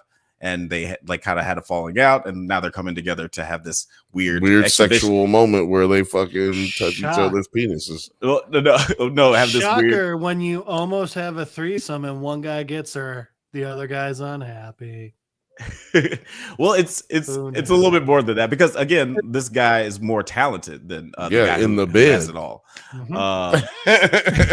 More talented with again, there's no sex in this movie. Like, you don't see any sex. I didn't say you see it, but I'm just saying he's more talented. Bro, they just play ping pong while standing on the table. Who cares? Yeah. But yeah, I like how because nothing about this movie made me interested in it, like the marketing or anything. Yeah, I know. I was just trying not to laugh. I try not to laugh a lot, but nothing about the marketing for this movie like made me interested in it. But I just kind of threw it on after I like heard so many people, like so many critics say so many good things about it. And again, not a sex movie. It's a movie about sports. Yeah, I told you. That's what I said. It's a tennis movie. Well, that's not what they sold it on. I mean, Jesus, might as well have been a neon movie. Sold it on. Who could have seen this one coming? And my top 2 movies are starring the lovely Zendaya. It's no surprise that my number 1 was Dune Part 2. That was number 1. Okay. What's the worst ones? Let's run them down. This was December, right? This was almost exactly a year ago, right? Or January, I'm sorry. Yeah, it was like March or April. I forgot it was 2024. Oh yeah, it was the week of my birthday, I think. Yeah, March yeah, the yeah. It's 4th like or March the. All right, and now Early Alex is going to March. break down my top 10. Yeah, go ahead. Worst movies of the year. Go ahead. Worst movies of the year. Go. No, that was not right. It's the best Christmas pageant ever. This movie. Man, I I just can't watched that believe you did. today. I thought Oh, it was really? cute. It's not good, but it's cute. And Oh, I love man. Pete Holmes. I was just like, I went into this one cold. I was hoping I'd get surprised by a Christmas movie gem, and it's just like so nothing. And then when it tries to be something, it feels like it's been written by a youth pastor. Like, Then go watch Dear Santa. is that the one with Jack Black? Sure is. Jesus Okay. Christ. Go to the next one. I'll be watching these shitty Christmas movies. I hadn't done it in a while. I will allocate time to do it this year. Yeah. 2025. Make baby. time. I got 11 months to prepare for it. Number 9. Oh, it's so tiny. Borderlands. Jesus, Garbage that looks movie. like It just was as a shitty as fuck. the movie was, so don't worry. shit. Yeah, this was fucking awful. Like, I've never gone to a movie and thought that it was like just truly so bad. Like, but I didn't get up because we had already paid for the tickets. Like, that's the only reason I didn't get up. But Bill, chaos loves company. Yeah, I don't even know what the fuck that means compared to, like, as far as the movie went, I don't know what the fuck that means. This is a real hodgepodge of bullshit. Can we go to the next one? Yeah. And they got the biggest fucking actors. That's the funny part. That's what's amazing it's about how shitty Kate it is. Blanchett is in this movie. She's Like, amazingly hot the whole movie. Guess Like, what? how None of that matters. yeah, it does not help the movie at all. She's not good in it. Like, I don't know. What was she supposed to do in this? You say she's not good in it. What was any of these people supposed to? I'm just saying, what were any of these people? There's no supposed saving to in do? this movie for sure. No. Like, it's just, it is There what was it nothing is. that could have been done. This is like somebody with stage 4 cancer. This It's is bad. like Wolverine, Origins. No, He's arguing- Wolverine Logan when he had cancer. I'm He died. pretty sure. I'm pretty sure someone with no, I was thinking of someone else. Never mind. Keep going. Next. Next up, we got The Beekeeper. What? You didn't like John Right. Wick with insects? You didn't like the Fuck no, it was so stupid. But like Alex, hilariously so. There was I had fun with it. I can't believe we used to be friends. I watched it on You the plane and I didn't was like like, the I mean, okay. I drink on planes, so it was fine. Yeah, everything's better on a plane. Just move on to the No, everything's better with alcohol. Because I can't believe Also, you yes. didn't like the beekeeper. I'm the beekeeper. I The do beekeeper. love Jason Statham, so it did make me a little upset. Yeah, I was hoping that it Did was he gonna whoop be like anybody's fun. ass? He whipped a lot of A ass. lot. Well, God damn. Then we good. I would probably like this movie if he was whooping people's Bill, ass. if the it's ever an Transporter option on an movie's up airplane, there. watch it then. There you go. Boom. It's a great I'll be airplane. doing it. I'll be doing it. Next up at number 7, Drive Away Dolls. Maybe I'll watch it at work. This movie was written by This is stupid. It's like one of the Coen brothers This and his movie wife. looks stupid as fuck. I was really expecting it to be cool because like the trailer makes it seem just kind of fun in that like Coen brothers This looks dumb. like wacky style. But yeah, it's just really, really bad. Margaret Qualley had an interesting year where she was in this got an and The interesting Substance. name. And Qualley. yeah, she was in this, The Substance, and Kinds of Kindness. So Did you see this, Jeff? I didn't know what this is. It looks like the 80s puked it up. Hated it. Yeah, I had like this was like more just disappointing because I had high I expectations. should have been for playing the hated it clips. Go to the next. Speaking of Hating it. speaking of hated it, and also really being disappointed by a movie. Hated it. Oh American man, this is Society perfect for it of because Magical Negroes. Say Yeah. it again. What's the name of it? The American Society of Magical Negroes. That's right. It was. Yeah, it's fucking pretty terrible. tricky when you make a movie that half the country can't say. Yeah, everybody can say Negroes. It's fine. Everybody can say Negroes. It's in the lexicon of. What were you talking about? Society words. That is this fun thing called a trap. No, I'll drink to that. Did you see this one? No, I didn't see this one because I didn't believe in this movie. I heard about it. I heard about it way before it came out, and I was like, that sounds like a cool premise. Then I saw the trailer and I was like, this is going to be a bad movie. I'm like, really good with the trailers, man. You believe me now. I know you believe me now. I'm really good with the trailers, man. When to figure out like if it's good or not, give me one glance at the trailer. I'm gonna go, man, that ain't gonna be worth your time. Right. Yeah, sometimes you can just tell. I didn't watch the trailer for this one, but I just thought that it was going to be about a society of magical Negroes and not necessarily be like, I was thinking of like Black Harry Potter. Right. I didn't know that like, we're actually going to like self-actualize the trope from movies and TV shows. Yeah. And like try to weaponize that in some cool way. Hey. The way we keep Massa off our back is we let Massa do whatever Massa want to do. Because as long as you keep Whitey happy, we should stay happy. Because if he's a sick Massa, I's a sick. Yeah, this movie was written by Stephen. That doesn't seem like something I want to see. That just sounds so fucking It's awkward. more of a rom-com than it is a so it's just what do you call it? Fantasy, yeah. It's what's it called? The Sorcerer's Apprentice but not white. Not even. Like I wish it was that. It's more like fucking I don't know. It's shitty. Next.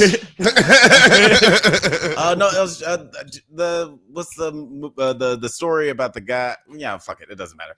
But yeah, it's more the story about a girl who cried a river and drowned the whole world. Yeah, it's mainly about Justin Smith trying to have sex with this woman, but unfortunately, white woman. She's like half Puerto Rican or something. They made a point of saying that she's not like traditionally white. She white, but white face. He's trying to have sex with this woman, but he's getting in the way of him being like basically the servant to this fucking piece of shit white dude. I love Justin Smith. I love David Allen Greer. This is a tricky way of paying niggas to be slaves in a movie without them knowing that they slaves. I told you niggas that we would get you. I used to be able to do really good, Uncle Ruckus. It's gone. It's a tough one. Number 3, The Front Room. This is shit. This is like next. No, I'm joking. It was such a dog shit movie. Such a weird premise. Nobody knows. It's another one of those movies where you look at the trailer and you think it's going to be one thing, like a supernatural. You watched film. this trailer? I did actually see this trailer. Like that's what, like I saw it before some other horror movie. I was like, oh, this looks good. Brandy, what are you doing here? For those of you who don't know, Alex doesn't watch trailers. I do not. Because he's smart. Fuck you, the movie Us.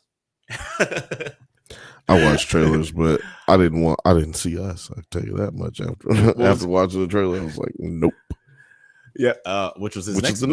Oh, perfect. Sometimes it all comes together, like butt cheeks. Yeah, like this movie was like so bad, it was hilarious. Like I literally laughed out loud in the middle of the movie and said, "This is the best movie ever made!" Like in the theater. Go outside, nerd. Get out. Go. I ain't got time to be distracted by your. Like I thought that it was just it was just a treat. It was like, especially after seeing so many, let me just translate for the people. That means that this movie was absolute dog shit. If this motherfucker loved it, let me tell you something. It was dog shit. And that's not to say he has bad taste in movies. I guess that's kind of what I said, but that's no. That's not to say he's just like a masochist. I have a weird affinity for movies that are so bad that they literally drive you insane while they call that masochist, and then you just start laughing your ass off. Am I wrong about that, Jeff? They call that a masochist, right? I think now they call it a simp. A simp. You know what? I will say that. Yeah, he's a simp for bad movies. Next. Next up, number 2, Madam Web. Oh my God, this is That's not only number 2. This should be number only one. number 2 This should be for number me. 1. No, this should be number 1. I don't care what. I do With not great even know what is on number 1. responsibility comes great power. Yeah, Fuck dude, no, you. fuck yes, fuck that. I don't even give This a fuck. was- I hope we get demonetized. The I'm gonna say fact fuck that they 800 times made right now. this What the And fuck? then made another not Spider-Man movie. Is just like, what the fuck? Who I think is on. being just given all of the money and drugs at Sony? Like at the Please same time, they're like, tell we'll me. give you millions of dollars, but you have to take the equivalent of drugs before you make this movie. And then they're like, okay, and they think they're doing right. I want everybody at the same time to say bad things about this movie. A 1, a 2, a 3. I think The this ADR. movie was Dude, 8 they can't even make straight the hot dick. girl hot. Sydney This They was don't know what the ridiculous. 90s are anymore. And then She they're like, hey, let's completely throw a Britney Spears Fucked song up in the because name fuck of you. Johnson. This This was terrible. How does Don Johnson go He's on so living good. without It's kinda his like- daughter fucking fucking up the whole thing? costume. The Her mom costume should be looks mad. like he They should kick Parker both. alive? She probably lives at home. He They had should kick her out. condom veins. She'll And then never the FBI work is in this stupid, and the FBI city fucked up again. at the first moment of the goddamn movie. I think It that this makes movie could have been a no little bit better sense. if we'd have had Adam Scott. I think this movie would have been so much better if it was 3 minutes long and then done. All we had to do was get rid of Adam Scott. He was the worst part of the movie. No, I'm joking. I love you, Adam Scott. Friend of the show. He was actually the best part of the movie to me. Like, He was no, barely he's in like- it. Mike Epps was the best part of the show. Killed him. I mean, the movie. Mike Epps was Mike, we, oh yeah, we- he was good You at it. He forgot was only Mike in there for Epps like was in it, right? He should have had best death scene in a movie this year. Yeah, Oh. like, yeah, He was like old. It was like an old TV / movie from the 70s. It's like, oh, it's not looking good. I'm just tell my mama I love. I wish he got a monologue at the end. That would have been so great. Just to recap, like real quick before I name my number 1 worst film of the year, just for the best, we had 10 Anora, 9 The Fall Guy, 8 Babes, 7 The Bike Riders, 6 Blink Twice, 5 Furiosa, 4 Sometimes I Think About Dying, number 3 Love Lies Bleeding, number 2 Challengers, number 1 Dune 2. And then for the worst, it's 10 the best Christmas pageant ever, 9 Borderlands, 8 The Beekeeper, 7 Drive Away Dolls, 6 The American Society of Magical Negroes, 5 The Beast. I didn't even say The Beast. I skipped over that one. You know what? The only thing to say about The Beast is that I watched like 45 minutes of it, and then somebody, I was already hating the movie. And then somebody killed a cat for no goddamn reason with their bare hands. And I was like, I'm done. Fuck you. So I man. walked out. Yeah. So I'm just surprised Terrifier wasn't on this list. Yeah, no, I also Bro, thought I about I it. was gonna say, unless it's on it. No, it's not. Terrifier is not my number 1. But So what is the it was number awful. 1? Drum roll, please. Oh, yeah, Beast, number 5, number 4, Blink of Clarence, number 3, Front Room, number 2, Madam Web, and number 1 is Argyle. Didn't see it. Did you see I this forgot one? that this came out. This is the movie about the cat that was a spy. You would think that from the fucking trailer because I mean, No. but it was about a cat, right? the cat is very prominent in the movie. Is Keanu Reeves the cat? No, Keanu. He Keanu might Reeves as is well not be the with cat. how CGI'd it is sometimes. Oh, it's CGI pretty much. the Y'all saw whole this movie? time. Both of y'all saw it? You saw this Yeah, one? I saw it in Quinn? theaters. What'd you I think think this is about the first movie I saw. I would still put it on top 10 worst, but it would be way higher up on the list for me just because there's a couple of stupid parts that are stupid enough that I enjoyed them. And those parts are basically dance fight scenes. Dance Yeah, fight There's an scene opening one are and not there's good. an ending one. And the This ending one, I forget what stupid. song it was to, but it was a great. The song they chose was good.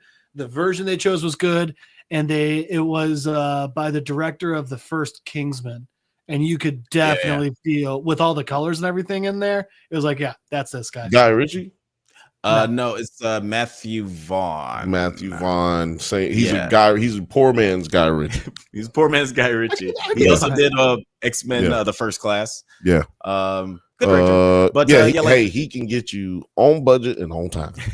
That's all they really care about in Hollywood. As far I'll as tell the you direction. what. right? You watch this movie and you're like, man, Bryce Dallas Howard should keep just directing.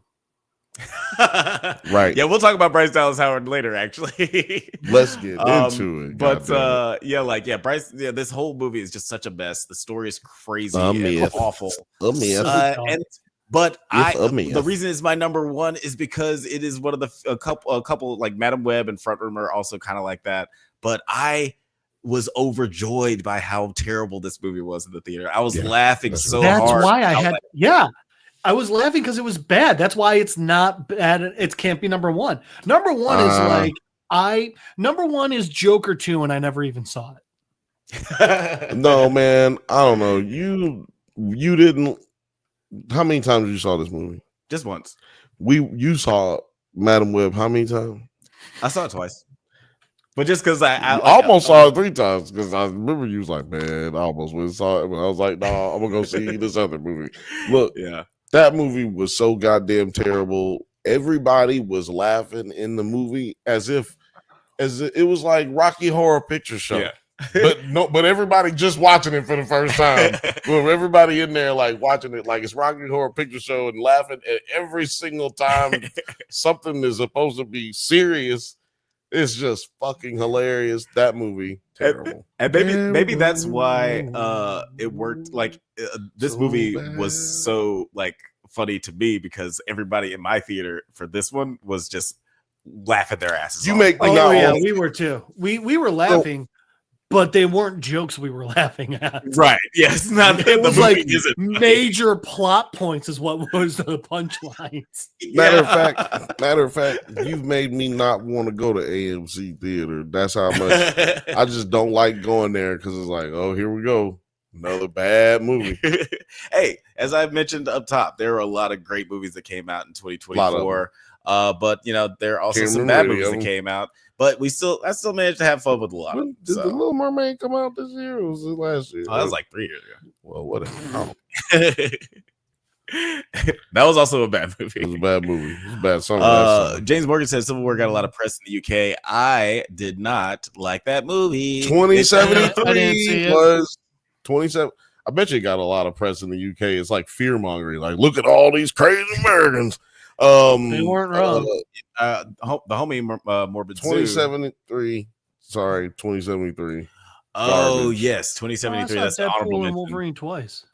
Let me tell you something. Go watch 2073 and tell me that wasn't the worst movie of 2024. It was so bad. Neon, get your shit together. What the absolute fuck? Oh God, Bad Boys was this year. Good Lord.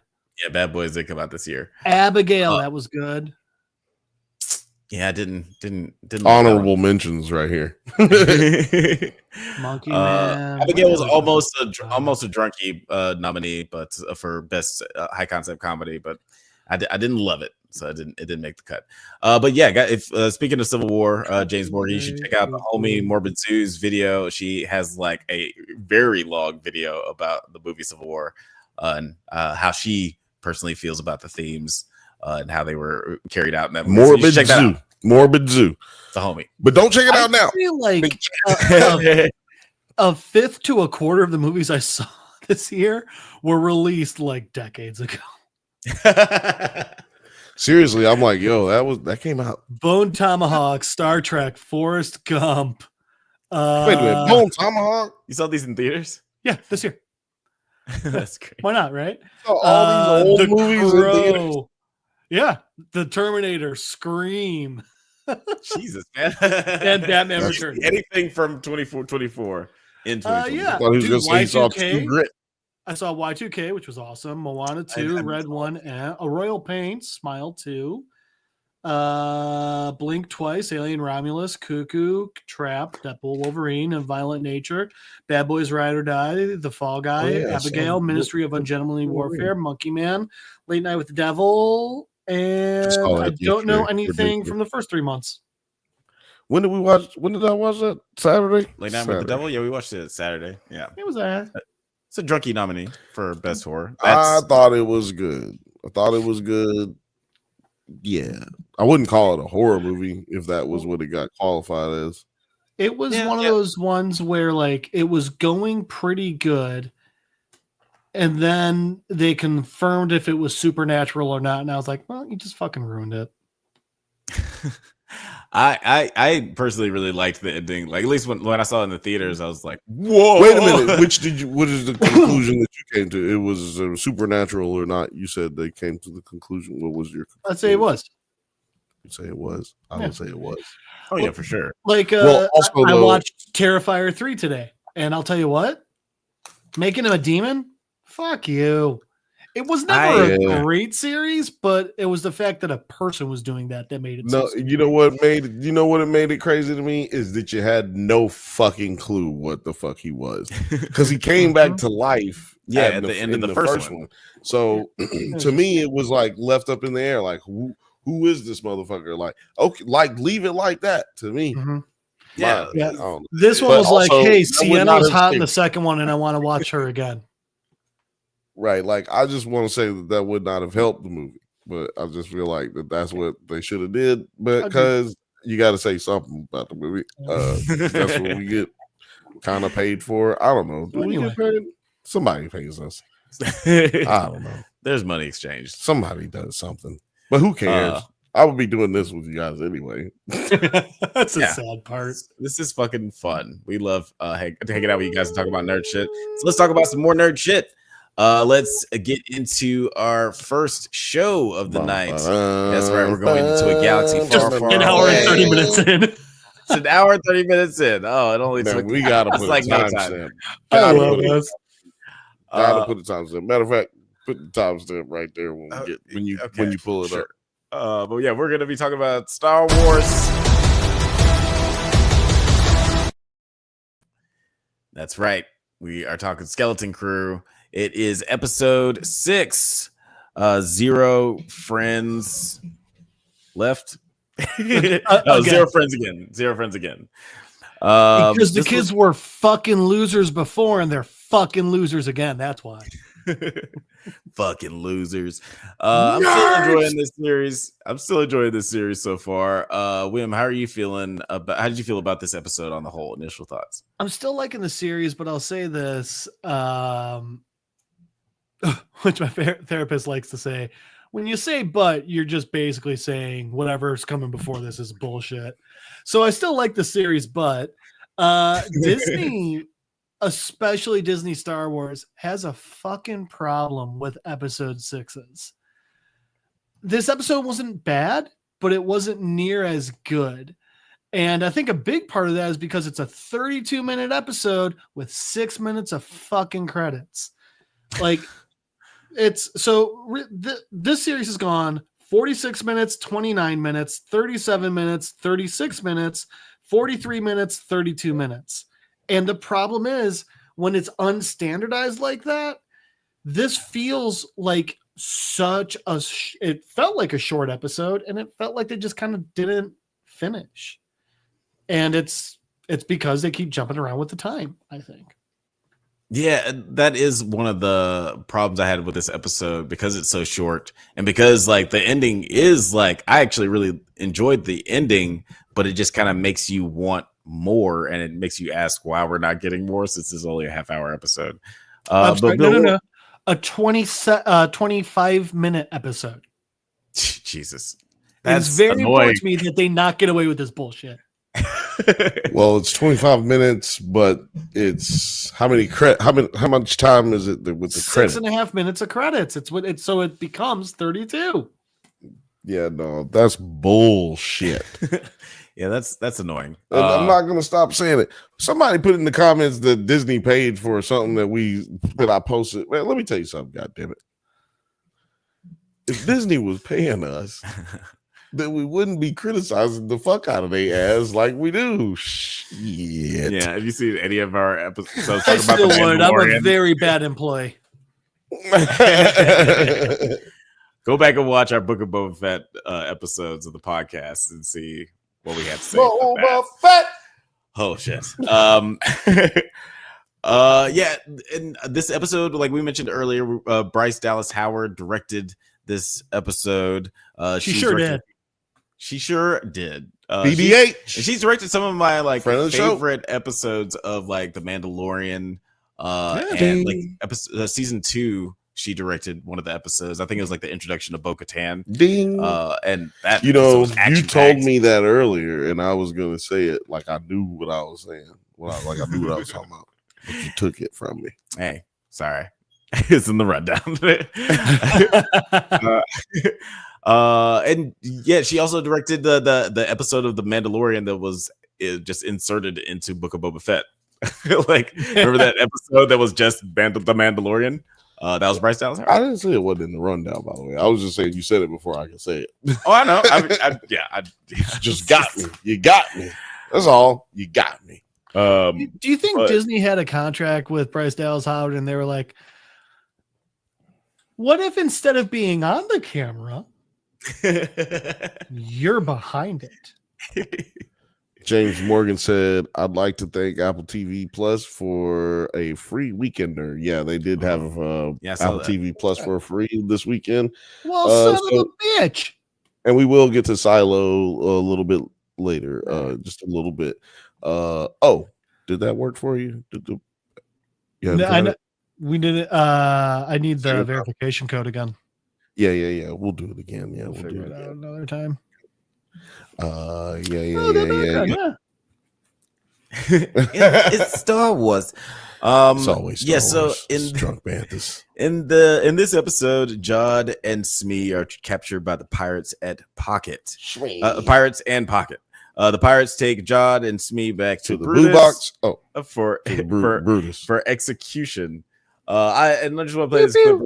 I thought it was just like a funny, like very piratey moment, and Jude Law's just being so Jude Law.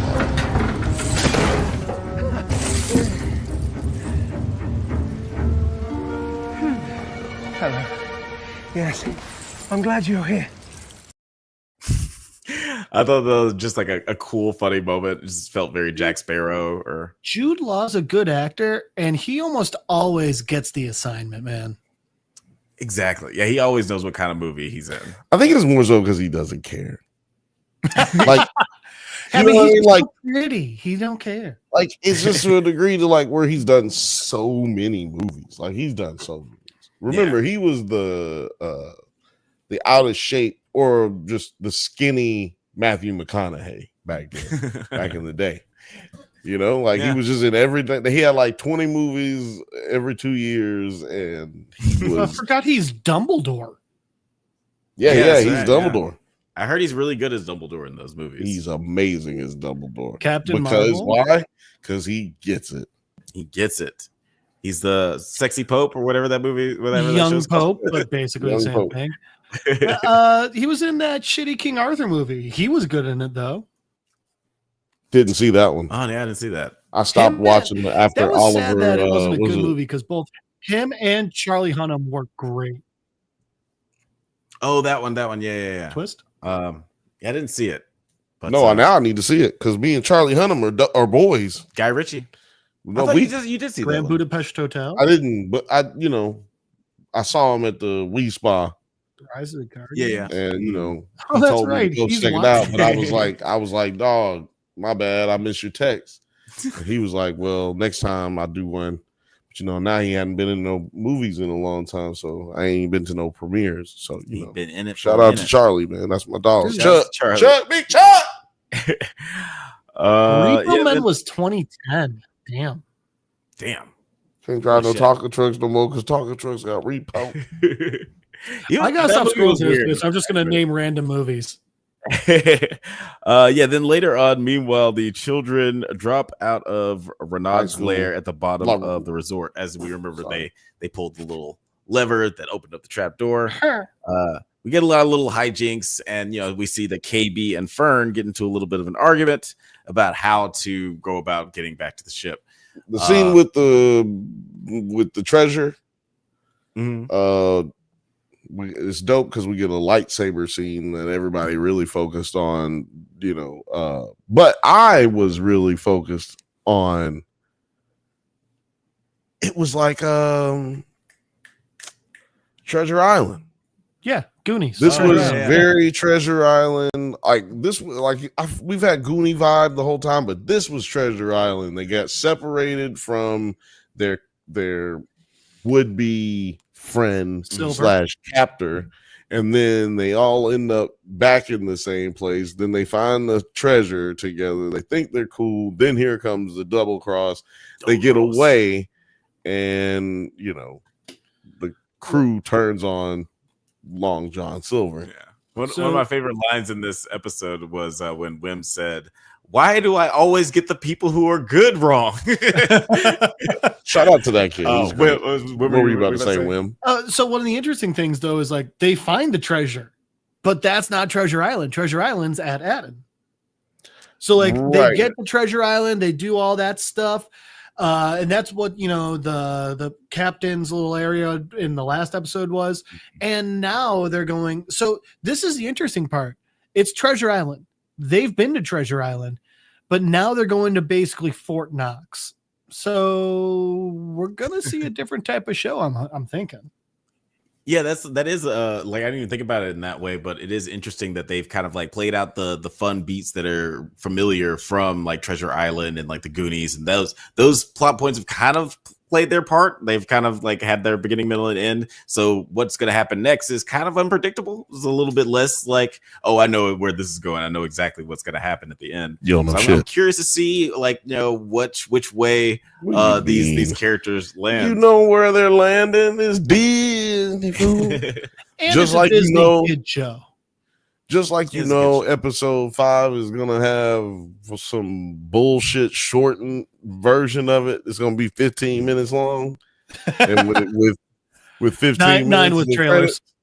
Yeah, exactly. Like, come on, man. You already know what you're gonna get. Well, he's gonna turn good. He's at the last second. He's gonna say, "I can't fuck these kids over." And then thank God you said over. That would have been a different show. He also maybe he comes to that realization too. I don't know. This week on Dateline. End up getting, Chris Hansen around the corner. I'm Obi Chris Hansen. It's gonna end with Jude Law like escaping while begrudgingly being like, "You're all right, kids." I mean, it's absolutely still gonna end with Silver getting away, not with all of his treasure, maybe like a couple pieces, but like he's learned a valuable lesson and he's passing that spirit of adventure on to the kids, but they're going to do it in the right way. Only to be destroyed by the Empire later. Right? Right? Yeah. Right? This is all coming to asunder pretty soon. Right. James Morgan said, what if what if at Aten's the planet that they planet Death Star in Force Awakens? Right. Yeah. In the very last episode, Kylo Ren comes up and he's like, "This'll do." They just start doing construction. That'll do. Neil starts talking and he literally just stabs him and he's like, "All right, so anyway." I would love that. Critics will be like, they've lost their mind at Disney. They don't really know what they're doing. Have you watched all ESPN the money, lately? but you have to have that much drugs. If you go to watch ESPN, they're saying fuck and shit and making jerk off jokes on TV now. Dude made a straight up jerk off joke. Shaq as like their commenters, and it's like, you're letting these dudes talk? Okay. They're on TNT technically, but they're about to move to ESPN next year. So that is going to be, I don't know how they're going to do that. You know how they're going to do it? It's going to be like the joke part of Anchorman from before the woman joins the set. Yeah, right. Shout out to Anchorman. Oh fuck, yeah, great movie. San Diego well vagina. So yeah, John doesn't manage to earn himself a stay of execution in exchange for the location of Aten, which I thought that, like, man, pirates are cowardly and superstitious lot. They are so willing to buy in on superstitious the name. Lot. They're so willing to buy in on the lyrics of this song to just like we're gonna kill this guy, but you know what? Actually, let's do it. But they're right. They right. There's a lot of money. That's true, but like all he has to go on are lyrics to the song that they already knew. And one coin. Oh, he did have a coin. Yeah, he had proof. That's true. You gotta have evidence, man. That's true. So you got a story. You gotta have a story. You got a story. Then you gotta have a song. You got a song. You gotta have a song. He Jack Sparrowed him. Yeah, man. He did Jack Sparrow. Oh. I will say they did show one good thing. I mean, like the Captain Batman. Well, didn't plan on saying that. Did want to kill Jude Law, but because all the other pirates didn't want to, pirates were real democracies. Hey, if the entire boy, you're doing it. Democracy is where you die. But like they had very specific things. Like if you lost your right arm, you got like an extra 100 in gold. You lost your left, you got like an extra 80 in gold. Like they actually like and the captain got paid the exact same amount as the rest of the crew. Their money, they got a better healthcare system than we got, right? Sure do. That's suspicious. That's weird. Why? Why? Then later midway, KB's cybernetics suffer a malfunction from corrosion, forcing Wim to fix them. Fern and Neil recover the Onyx cylinder, the Onyx cinder, and save their friends before they could be eaten by a giant trash crab. Now we gotta talk about the trash crab. Because that was one of the coolest things that Trash crab. That's a good little mouth exercise. Trash crab. Yeah, that is a nice exercise. I mean, I'm happy we finally see an intergalactic STI. It was really building out this Star Wars universe. Can you imagine the Titan that those crabs came off of? that big motherfucker. That big motherfucker. They're finally crossing over with Marvel, and it's the Eternals. I don't remember what they call them. Shout out to What If for trying to make the Eternals make sense. By the way, I saw What If. Celestials. Sorry, that's what they. Celestials. Yes, that's a celestial. Oh yeah, that's what I meant. I just want to like show a clip of the trash crab because like this is one of like the coolest things I've seen from Star Wars. Thank you. Oh, our nips just touched. Mine are so hard. Mine are different sizes. So it's yeah.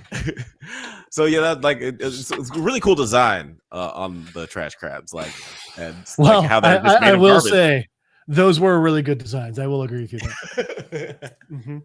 Rib shot. Yeah, those were good designs though. Shout out to Kirstyn Milioti. So you said to say she's got crabs? For Golden Globe. I'm putting that in my vows when we get married. That she's got crabs? Oh no, the Golden Globe. I'm just gonna point. I'm just gonna be like, those are real good designs. Oh, really? Our nips just touched.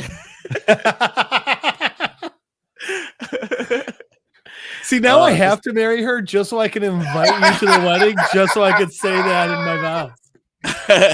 She's gonna hate me if Say you marry her. You have sex with her and you just say, "My nips." Oh, Alex, she's gonna hate me if I marry her.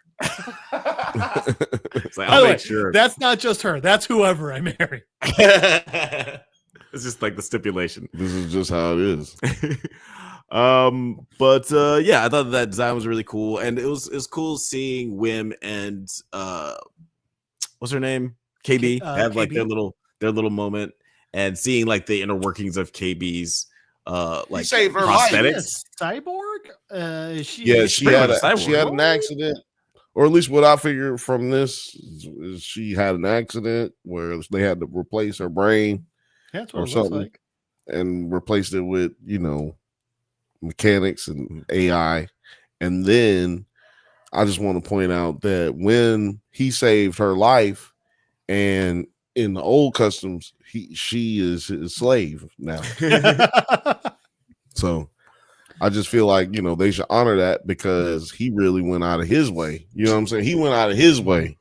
If we go by wiki rules, Yeah, that's your slave Wookie. now. Wookie rules. That's Wookie I rules. thought you said wiki at first. I'm like, I damn, mean, wiki. both work. Wikipedia got it like that. Damn. They're very strict over at Wikipedia. I will say, even though it was just such a silly scene, they very actually did silly. a good job of putting a sense of urgency into it. Again, I'm surprisingly impressed with this show. Yeah, even though this was a shitty episode as far as how short it was, I will also give this show this rating. You know what? I don't know what the rating was for this show. I guess we can do that part right now before we talk about the ending. But I would give it. I would still give it a 7. Mm-hmm. Yeah, I'd still give it a 7 too. It probably would have gone up to an 8 if like we got like the last 30 minutes or the next 30 minutes of the story and just see that play out, what happens next. But yeah, that's the worst part. It actually was a good story. We just barely got any of it, and it moved fast. Yeah, I think that the reason that it doesn't work for us, and like it's our way our brains are designed to take in information. And if you watch this, if they dumped all of these out at one time, I think that it wouldn't bother us that episode is only 20 minutes long, because we would go to the next one and just absorb the information that we were waiting on. But when they drop them like this, it messes it up. I think that they should go to the format like Netflix, where some shows release episode to episode because they're formatted that way. But if you got a show like this, just drop it all. This is mostly for kids anyway. Just drop it. Even go Arcane style. Drop like a chunk, and a chunk. You know? Yeah. Yes, that I completely agree. That because this second model is episode not working. Was 29 minutes. Didn't notice because I was watching it with the first. Yeah, it feels like that's one of the benefits of streaming is that they can toy around with the release. You can do whatever the fuck you want. Yeah. Like I feel like look at Grotesquerie. Yeah, Grotesquerie was all over. That is a clear example. So was Agatha. We're gonna release a half an episode example. today, 14 episodes tomorrow. Yes, and we'll see what we're gonna do the week after that. We're gonna get to 31. Match up with Halloween. Yeah, like Masters of the Universe cartoon on Netflix. The first season I think was 10 episodes, and then like they toyed around with the story and like did like some focus grouping and shit to figure out like how people wanted to consume that season. They think they had 7 episodes for the second season, and the ratings were like way through the roof. They were already really good for the first season, but they were like double.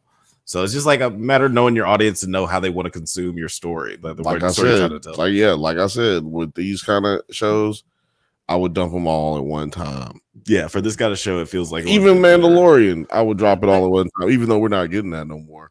I will say I don't want them to do that, but I don't want them to do that because we do a weekly podcast. Right. But if they do it, but that's the only reason why. Yeah, because then, because that makes it harder to watch. Stranger Things is going to be hard when that comes around. Stranger Things is going to be hard. Are they dropping Stranger Things all at once? They usually do. Yeah. So. That'd be surprising with their last season. Dude, stretch it out. Make us work for it. No. You got the fish on the hook. We're gonna be coming. We're gonna be coming all over the place. It's that when that comes out, dog, I'm gonna be hyped. I ain't gonna lie, I ain't never watched one of the seasons without watching them all the way through. First season, I watched it at 3:00 in the morning. I got home, it just came on Netflix. I actually just saw a commercial on Netflix on YouTube. I said, "What?" Went straight to Netflix, watched that shit, didn't fucking stop watching until I was done. Yeah, it's 9 hours later. And to your point, like this show has a very Stranger Things-y vibe. It's very Stranger Things in space. So like it would make more sense if they just like dropped it all at one time. Gotta dump them all. Gotta dump them all. Stranger Things. Diarrhea. Diarrhea. Yeah, that's a good one. Oh that also get all your shit out. So yeah, then after they escape the what happens? Yeah, that's right. Neil and Fern recover the Onyx Cinder and save their friends before they could be eaten by a giant trash cab. Soon the ship is pinned by a garbage machine, forcing the children to forcing the children to purge the hole, revealing a sleeker ship beneath as they depart from Lampuna. Now, I just want to play a clip from this last moment because I just thought it was executed really, really well. Ever touch it.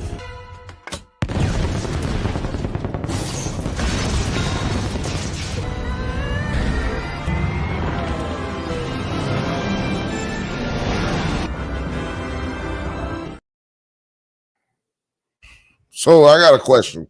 Who's y'all's favorite? Who do y'all? Which one of these kids? Because I hate child actors. Which one of these kids y'all think is acting the best? Acting the best, doing the best job. Buddy. Women, you want to go first? KB or Neil? KB or Neil? Wim is just a little, and you know what? It's not the kid's fault. I think it's the way Wim is written. He's just like, dude, he's too in your face, and like, can you just calm down? We get it, okay? And Fern is just a bitch. He's which feels really good to say about a child. Wim is just. I agree about the kid. That last one you said, yeah, that bitch. She weird. And but again, that might not be her fault. That's absolutely the way her character is written. Right, exactly. That's how her character is written for sure. I think all the kids are doing good. Surprisingly, right. But Wim, that kid, I can't remember his name. He is definitely a Disney slave. Like he has been in, he's been doing shit. He's done shit with them before. He's got a show, television show. Yeah. Well, you know what? I hope it's not, my guy. Hopefully things have changed. Ravi Cabot Conyers. Yeah, okay. No, your shit's gonna be all fucked up. Yeah, we're calling you Wim. Yeah, no, I'm sorry, Robert. You said Robert, his first name? Ravi. I'm gonna tell you. He was a voice in Encanto. I'm gonna tell you something, Robbie. Boy, that movie. You're in trouble, Robbie. Like sorry. I thought you're gonna be no, I'm sorry, I ain't gonna say who you're gonna be. But you're gonna be he did a lot of voice acting. He's a Disney slave. Yeah, I would say my favorite of the cast is probably between like KB and Fern. I like her character is not my favorite, but I think that she is like really nailing that performance.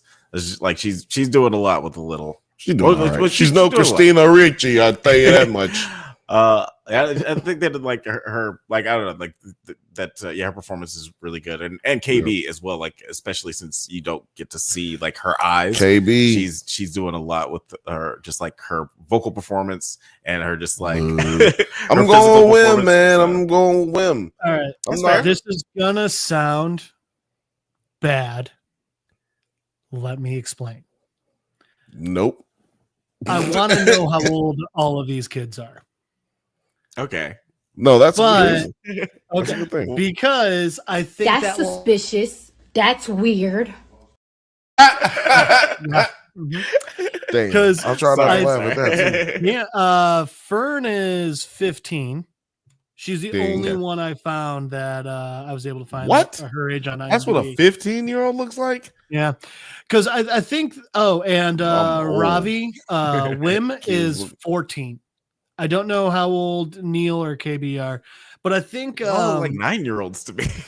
They all look like 9-year-olds. Maybe it's the scale of the sets. Their ages would also have an effect on who I think is doing the best acting. Because I do think if you're a younger kid acting at the same level as an older kid, I think you're a better actor. Yeah, I think Wim is doing the best job in my opinion. But yeah, like Fern's gonna drive. I do love him. Who gives a shit about that bitch? He has got the energy. He takes risks as an actor. Who's fucking that young taking risks? You know what I'm saying? Like you can tell he's really. I can tell you who was. Jude Law. Christina Ricci. Sorry, Christina Ricci. Christina Ricci. I don't know why. I guess is that racist for me to do the Italian accent every single time I say her name? No, Robert, the kid playing Neil was in that Dear Santa movie too. Oh Jesus! Okay, Shout out to Neil. He was fun in that. Everybody's didn't coming away recognize with him. this loving Neil. Everybody's coming away with this Didn't loving Neil. recognize him. You little And I just want to point out that this is what Disney do. They fucking get y'all with this one goddamn character that's so motherfucking cute so they can sell these goddamn toys. And what's crazy is it's adults buying more toys than it is for like adults buying toys for adults than it is Neil. adults buying toys for kids. That's unfortunately true. Neil's 13, KB is 14. Okay.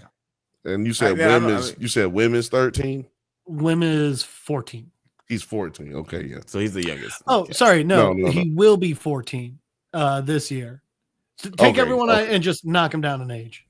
Okay, so everybody's will 14, 13, 13, They all will and be. 13, 14, 14, 15. Right. Yeah. But yeah, I thought that this was a Do solid that math, ladies and gentlemen. I thought And this is- all of it equals 24. Damn.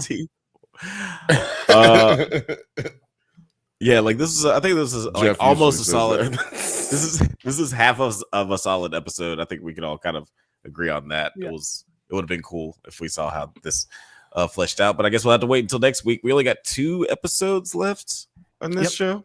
Yeah, man. Yeah, and then by that time we'll be talking about Severance because that'll be starting on Apple TV Plus. So look out for that. Yeah, that's why And- I gotta get Night, Jeff James. on. Good night, James. I think. He says, damn, I need to catch up later. Night, lads. Night, James. Good night. Good night. Always a pleasure.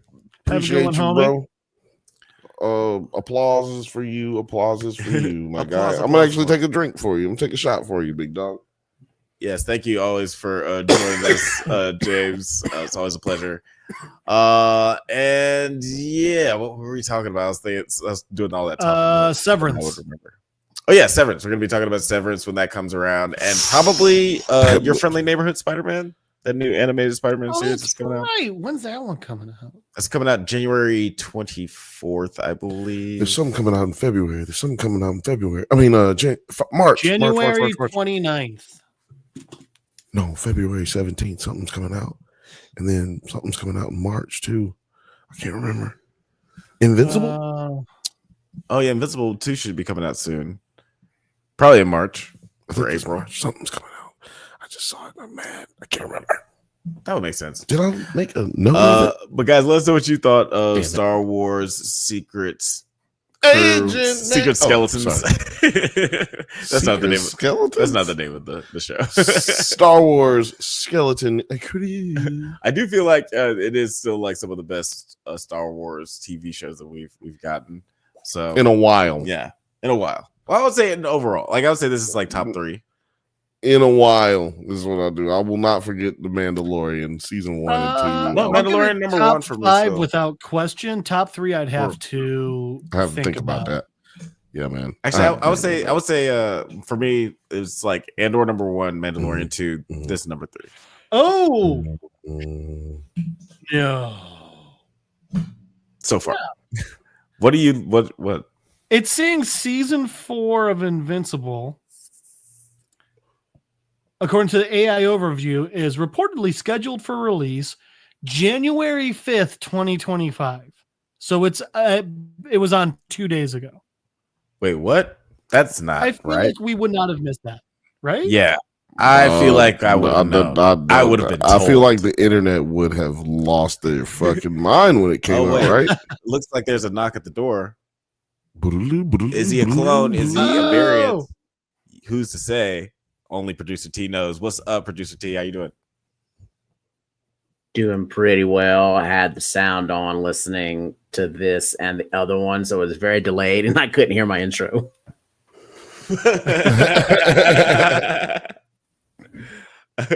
Yeah, we're all having all kinds of technical difficulties today anyway. So you're fitting right in. You haven't been watching Skeleton Crew, have you? Nope. I don't do the Disney Star Wars shows no more. Good news. We just finished talking about it. Oh yeah, I know. I've been listening to the show. I've been listening to the show. Yeah, we're just about to wrap up on here. Were you about to pull up something? Man, I'm looking to see if Invincible's coming out right now. Oh yeah, that's right. That's it's like Jeff, you'll be happy to know that I Dude, I'm went not ahead seeing and anyone knowing. ordered 3 more books for my Invincible collection. Nice. So that'll take you up to. I'm doing the Ultimate Collection, which are that hardcover variant of them. So I'm on book 5 now. Why is it not up? Anissa just pretty much showed up in the Just book. searched it. I'm sorry. I'm Who reading did? Anissa. Oh, right. Yeah, that's actually where I'm at in my skinny volumes. Nice. We're right there. Yeah, no, February. Yeah, 6th. I could see February 6th. Where did you see that? I did not. I just Googled it. Really? Because I am all over Google. Nope. The third season will launch with the first 3 episodes on February 6th, exclusively on Prime Video in more than 240 countries and territories worldwide. With subsequent episodes every Thursday. I was March searching through season 4. It's like, nigga, I don't know. The Last of Us trailer also just dropped. That'll be in April 2025. April? Oh shit, that's right. What is it in February? What is happening? It's February.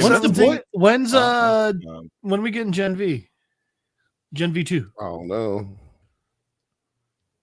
We're gonna have to check the nerd calendar, see what's coming up. But yeah, we'll definitely be talking about Invincible, Severance, probably Your Friendly Neighborhood Spider-Man. Well, we'll see. But that wraps up our conversation about Star Wars Skeleton Crew. Wim, I'm assuming you didn't watch Silo. You haven't caught up on the first season and the last 7 episodes. No, okay. no, I have not. So Well, that is love you guys. Night. But before you leave, you want to tell the people where they can find you on the interwebs? I guess. I mean, you can always try to Skype me at Don Cheadle's driveway at littledickie2.com. It's because of the hackers. Damn. You can find Jeff Madel on Facebook at Madel Jeff on Instagram. But as usual, the easiest way to find me is just be here on a Monday night and watch me talk way too much about way too little. Yeah. Go outside, nerd. Get out. Go. I ain't got time to be distracted by your worthless chime-ins. Go. All right, have a good night, Will. All right, night, guys. I'll see y'all next week. Night, man. I cannot find anything about shows that are coming out in February. Yeah, it's like Google don't make it easy sometimes. But No, I got some man. stuff put in the calendar. I just don't feel like looking it up right now. No, you ain't got nothing for this whole thing. Let me see. Oh, yeah, that's weeks away. I'm getting there. But tonight we are going to be talking about the new episode of Silo. I was supposed to press that button, but I missed it. So here it is. Now, Silo.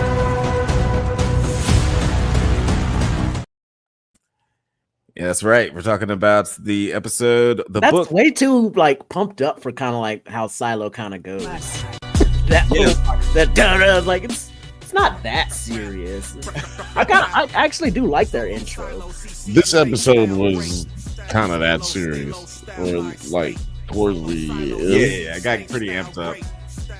There's always like some tense moments, or sometimes there's some action moments, but yeah, there's a lot of conversations in dark rooms in this show. It's not a lot of like bang bang pow pow. Bang bang pow pow pow. But yeah, like let's talk about initial thoughts on this episode. Producer T, what did you think of episode 8? Not bad. I am upset we didn't get a lot of the other. What silo are they in? What's our main silo number? 17. 17. Okay. 17. So No, it's 18. It's 18. 17 is the other one. Yeah. It's which one is solo silo? Silo. He's in 17. 17. Yeah, okay. yeah, So I'm 18 a little is upset we didn't get too much in 17. I felt like grand total out of this episode, it seemed like we only got like 10 minutes. of this silo. If you were to put all the clips together, it felt like we got 10 minutes. She somehow got the bins. I don't really think it kind of works like that, but I tried looking it up and then I forgot how deep she actually dove, but it could kind of happen of her getting the bins like that. And she went 8 stories deep, I believe. But I did Google it, and I was like, does going back in the water after you get the bins like help? And Google was like, absolutely not. That's the last thing you should do. Right? Yeah, I was like, I don't think that's how you fix that shit. But I'm not. Google's like, expert. no, nah, you no. She's Don't anyway. do that. But yeah, not enough of that silo for me. We did get to see Bernard be more of as Walt called him, a bastard. Like, god damn, he flipped on her quick and was just like, look, if you don't want to like help me by helping me, I'm gonna torture your wife. How about that? January. How about that, lady? I got your wife. I'm a torturer and not kill her. I'm gonna fuck her up. And how about you tell me? How about you do what I do say now? Huh? Yeah, Silo. Put the silo ahead of everybody. What's up? And I get it. I get what he's doing because we know as the viewers, shit ain't sweet out there. So yeah, you definitely don't want that fucking door to open. You don't want them to open it.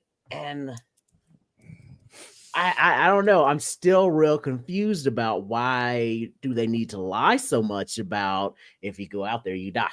You ain't got to lie, Just like Craig. You ain't got to lie. Like instead of having the rebellion every 20 years is what they said they were having. Yeah. Like every 15 years, I'd be like, who wants to go outside and explore and come check it out and see if it's good to go? Oh, they all died again. Guess y'all won't be talking about that shit for the next generation, huh? Oh, another generation. Well, it's the 15-year. Let's check it out. 15-year, is it sweet out there? Check. And I don't think you would have needed to lie so much or, make people forget stuff because I feel like that's starting to bite you in the ass real bad. See, my thing is, did Salvador Quinn actually quote unquote, save the silo? Did he actually do what they're saying, like what Bernard's saying he did? Or is he just talking out of his ass to get this dude to do what he wants him to do? Yeah, and I mean, like, even the way he put it, he's like, he saved the silo. You know what he did? He drugged generations of people to make them forget their past. It's like, yeah, he's a fucking hero. What the fuck? No, that's sadistic, dude. And he like erased all the past knowledge and all the documents and all the books and everything became contraband. I was just like, is that really the best way? Well, I do kind of get a little bit of it. I kind of understand because I've been thinking about that, the logic of all this. And because I'm like, what the origins are and what is it, how much sense does it make to be underground? And clearly there is an actual poison out there that does kill people. Yeah. And maybe, just maybe the idea is, hey, people are going to always want to get out. So we got to make sure we have contingencies in place to make sure they don't get out. Then you have other silos that go through their situations, which we found out that Bernard in the last episode, I believe, was that Bernard knows that 17 failed 35 years ago. That's how we know it was 35 years ago. Mm-hmm. So he knows that it failed. So with that being said, maybe Salvador Quinn was aware of it happening and decided, look, this is the mathematical equation that I can come up with that we have to do so that we make sure we survive and don't go through the same thing. I think you're on to something, and I almost feel like this book is going to try and tell us that it's just human nature not to be kept up in like a small space like that we need to go outside. Because you remember how they were talking about what the syndrome is, like what could it be? And that one was just like, I really just think it's not anything genetic or something to be worried about. I think it's just a natural human reaction to being locked down here for so long and wanting to get out that we've started to develop these shakes and shit. Yeah, she said. So I think that's gonna play into it, and the whole big reveal is like humans just want to go out all the time, and there's no way to keep their dumbasses safe. Yeah, I think she said we never walk more than 10 feet in a straight line. We never walk a straight line more than 10 feet. Yeah. Like we've never done that, and that's not human nature. Yeah. And so maybe never ran through like a field. It's kind of crazy when you see hold on, did you you say they never ran through a field? Yeah. Like a lot of people ain't never ran through a field. I mean, well, yeah. I've run through field. Well, I guess I'm from Texas. So. Exactly. No, I was just saying, like a nigga in LA, he born and raised, he probably ain't been through no fields running. Maybe not. No real field, like an empty parking lot. I just sorry, and now all I can see is a Bantha with his fucking high knee socks running through a field, nigga. A field of wheat. Frolicking, yeah, dude. It's my first time. Hey, yo, cuz, this is dope. But going back to Juliet, after surfacing from her, like, guess recovering from her bends, from going back into the water, she is confronted by someone who shoots her with an arrow and says that they'll kill her just as they killed Solo. So, do you guys think that Solo is? I don't think so. No, we see at the end that they're kids. You know, so I don't think that they killed nobody. They just lying. Right. But if they're kids, see, this is what fucked me up, dog. See, hold on, man. Hold on a second. Can you hit the button? Oh, man. See, that was a waste of the button. Because we done messed up without because we got to have the music. You can't hear me? I can't hear the music. What? Yeah, the music's not playing. Like, I can hear you, but the music's not playing. Oh, that's weird.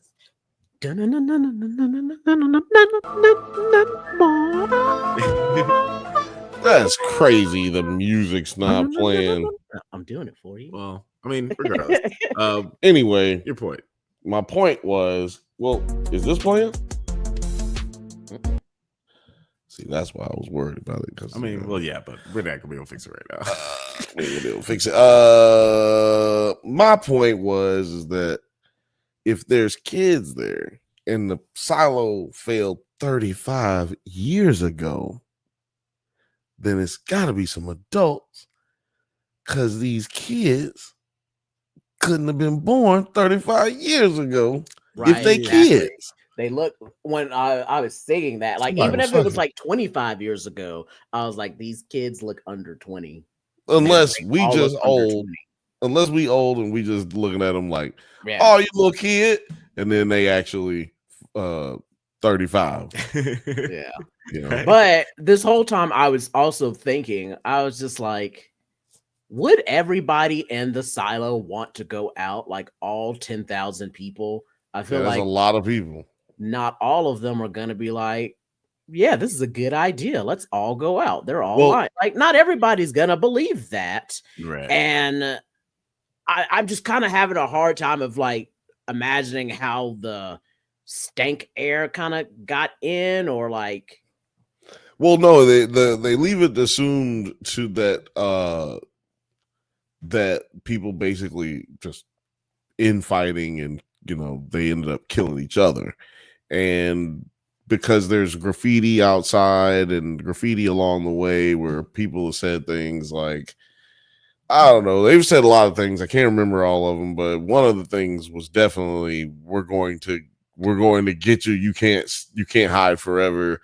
About the right around the vault. So I mean, Solo, if he really was you come into knowing what we know now, Solo, if he really was there alone, would have no reason to keep himself locked up. Yeah. Yeah. And how are these kids eating? That's my other thing. That was my other Where's the question. food? And how many levels aren't flooded? Like, I can't remember. They said this flooded all the way to like the 120th level or some shit like that. and so they're at level, Like 19 or some shit like that. I don't know. because I want to say they didn't. Well, no. Like, Tech, what, like level like 36 or something? No. They're on the IT level. They started on the IT level and they had to go down a few. And we know that IT is on 19. So I think they ended up going down a few. Maybe they're at like 120. I think they said it's at like the water starts at 120 and it's going to keep rising. And he probably only has about 6 months. So it's raised. So I'm thinking like, where's the water at level? Because I keep forgetting their levels go down from the bottom, like level 1's up top, and then they go down. Right. So these kids have to be above level 19. Well, they have to be somewhere between 19 and 120. Because No, not 19 and 120, because you're thinking it reverse it. I know, but I'm saying they probably came up like so they had what's her name? Juliet. No, remember Juliet was walking up. I know. Listen, Juliet and Solo had to walk down from 19. So anywhere between 19 and 120 because they had to go to the water, or we could say anywhere between is at 38 or something above that. I thought it was at 120.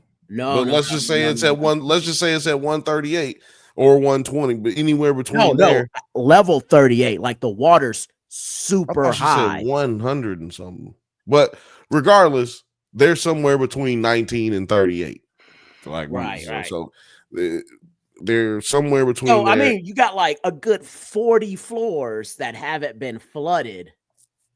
And these floors are fucking huge the way we keep seeing the layout of how they can go on each floor. So I'm just like, of course there got to be more people around. Yeah. But where are they getting? Where are they at? Where are they getting the food? Exactly. And I can't remember what floor the food was on. I think it's 122 or no, 119. Wherever they got to in episode. No, I thought the food was like in like the 70s or something. No, they got 2 of them because that's why they in episode. What episode is this? 8. So in episode 6, the dudes from the Down Deep. I really wish they rushed the silo right now. So they rushed to get to 120 or it was I think it was 120. Because they said that the grain was there. They have another grain supply there. And so they grow corn in that area. Okay. Corn and grain in that area. So they can actually get food. It's not like the main food supply. Right. Like you were saying, they have another one that's up higher. They have multiple food supplies. And I think there's one on the floor. I know that's where I can't remember what floor it was, but that's why they rushed. So now I'm just gonna look up a goddamn map because I know some nerd already to get there because they rushed the Raiders, right? And then they were able to stop and come to an agreement. That's where they held their ground, right? Huh?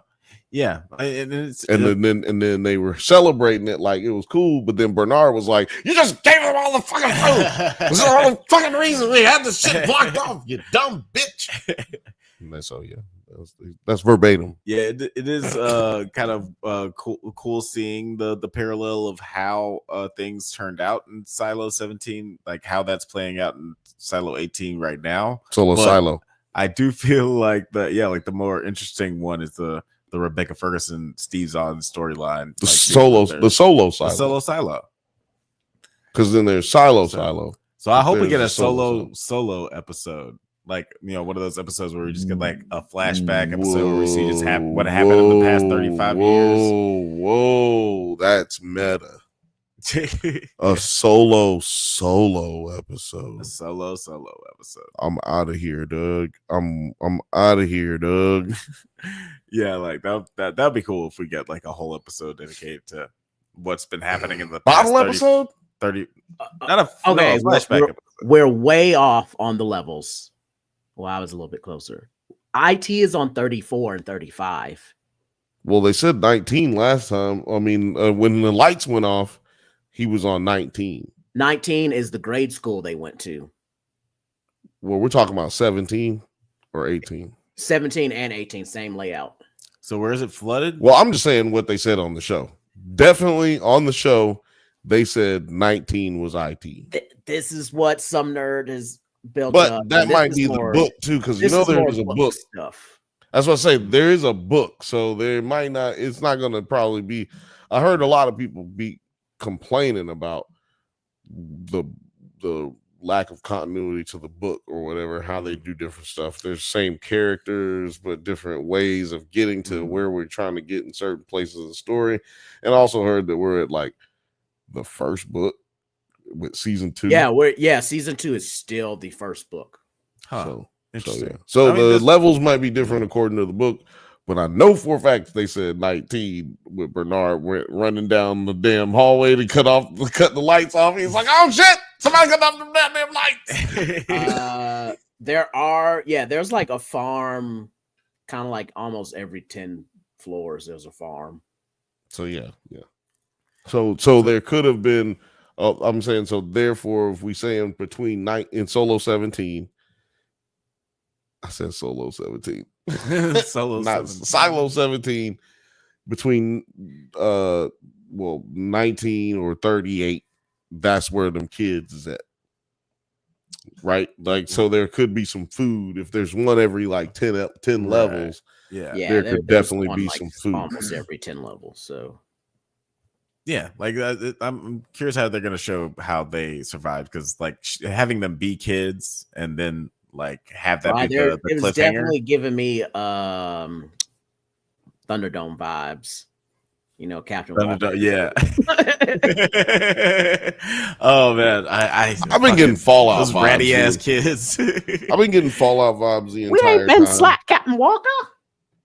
And I feel like if you could go outside, we would be getting it. Like, the only thing that keeps this from being Fallout is the lack of trying to make you feel happy all the time. Yeah. And also the lack Going of outside. being able to go outside. Yeah. If they could go outside, I'd be like, man, this is just goddamn Fallout.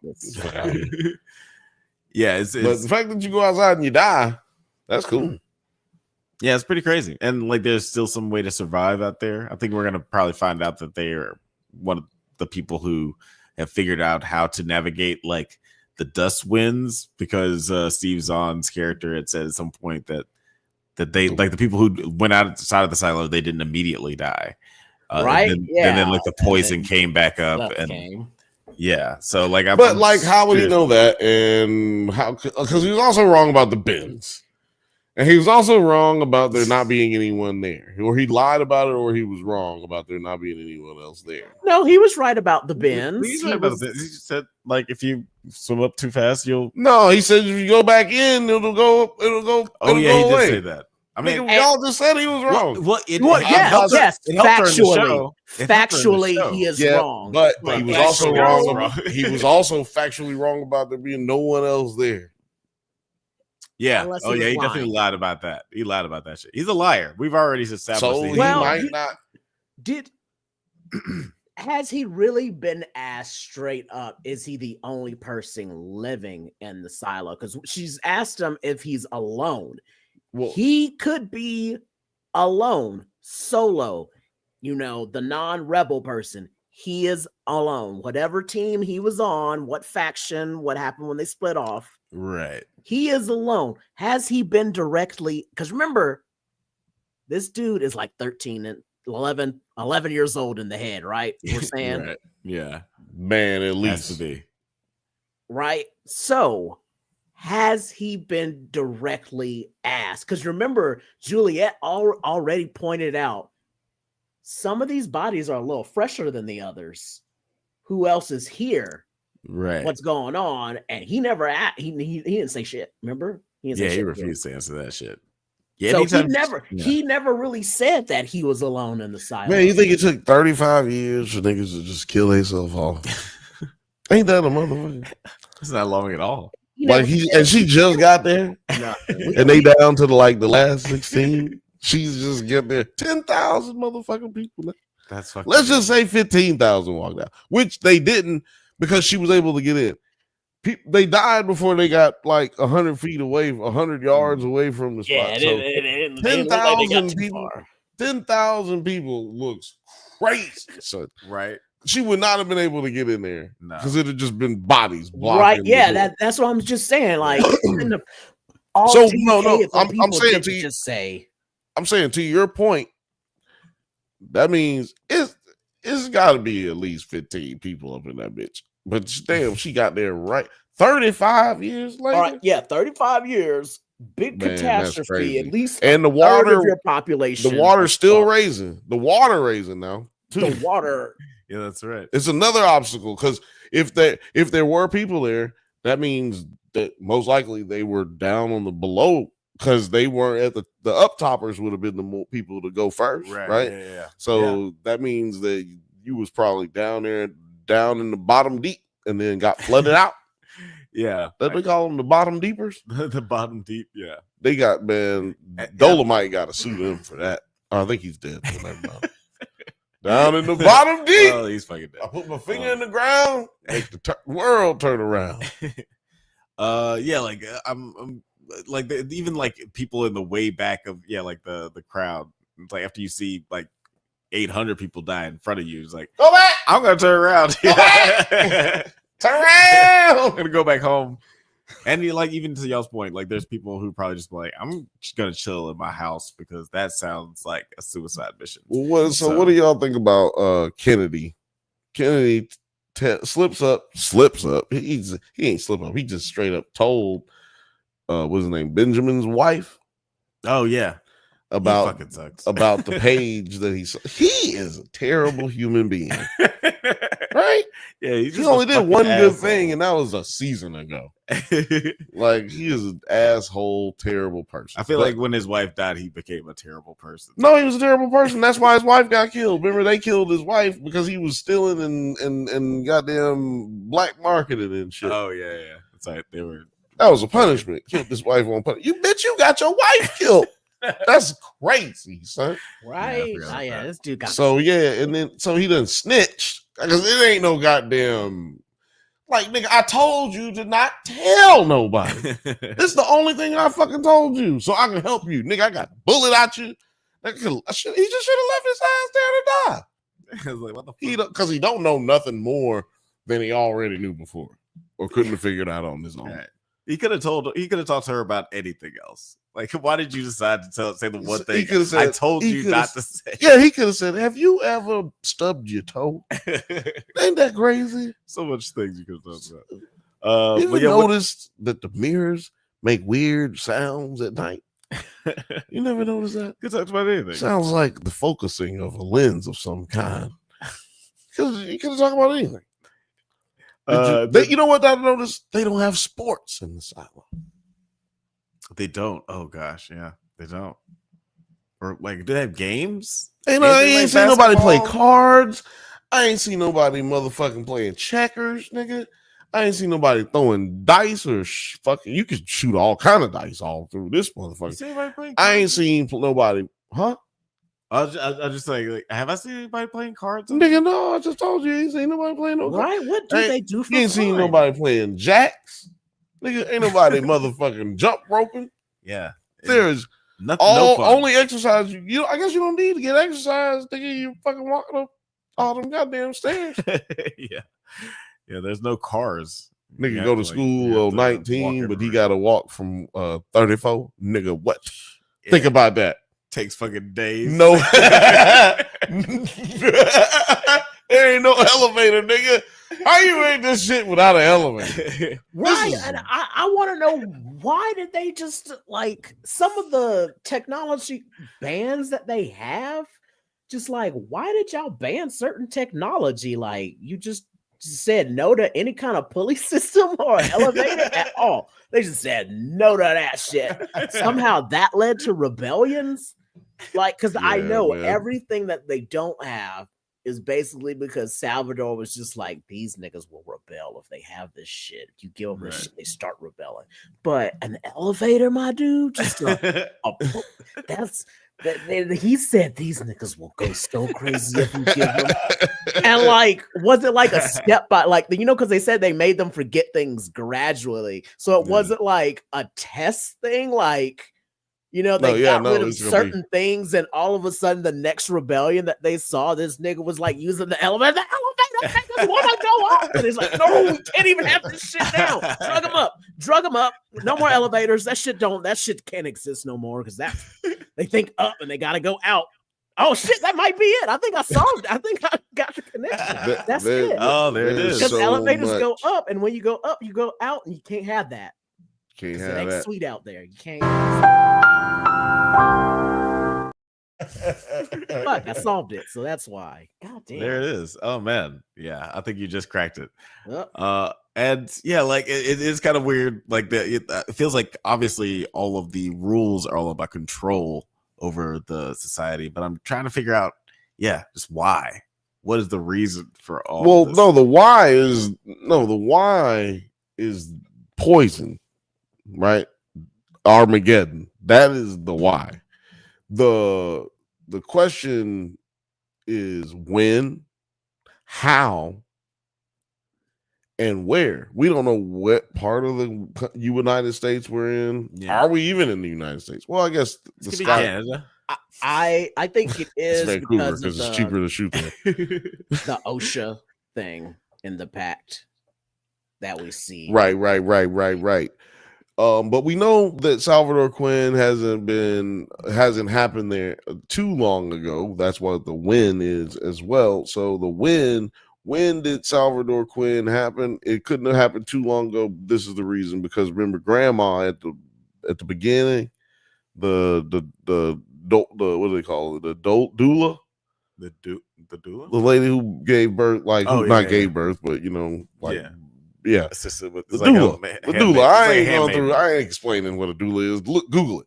It's like a handmaid. But so she, was trying to talk to Rashida Jones in season 1, right? They capture her, they put her in a little crazy house so she can continue to forget more. But she was remembering, like she remembered when there was this and that, because she was a part of that little sisterhood that was trying to preserve the time before times, right? What they call it, the before times. So, which is weird. It's probably fucking interesting to read that, but when you hear people say it, it's just corny than a motherfucker. It sounds so funny when they say it. The before time. The before time. Long ago. If you don't say that with a British accent, then it just sounds stupid. Okay, so there is now, I just found that there's a Silo series Reddit, and somebody pointed out the fact of how Bernard can walk hella fucking fast as the IT guy, because how did he get to level 90 to meet Walker like that and then back to IT in like an hour, bro? Them long ass legs, nigga. Yeah, you got long strides. I have a theory on that. I think that every time we see somebody go down or go back up, it's a day. It don't matter what. It don't matter what. It's a day.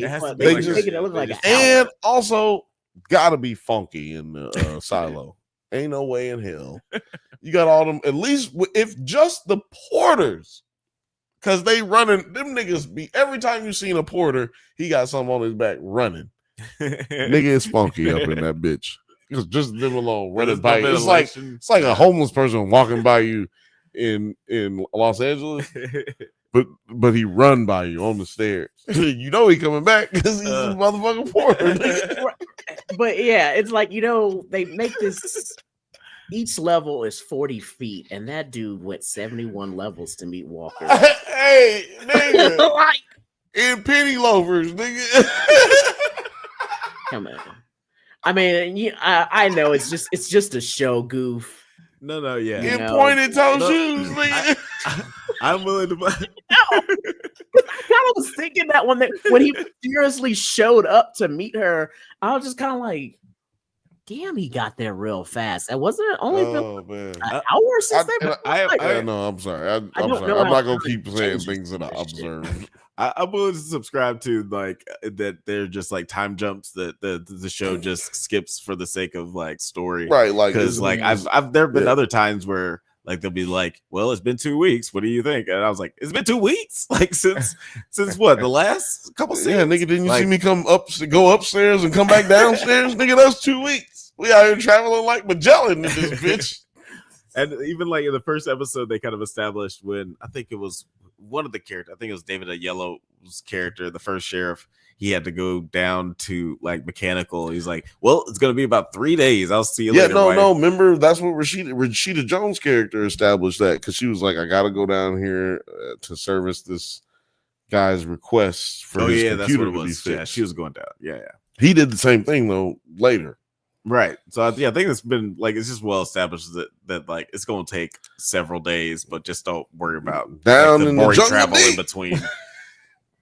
And then think about how much it was between when you get into the cavern shit where Juliet and Chuck were like fucking. Or is it Edward? Yeah. Edward Charles Edward. I don't know. Anyway, that area. They gotta climb all the way down there. What's that? Yeah, we'll see you 1,000 feet.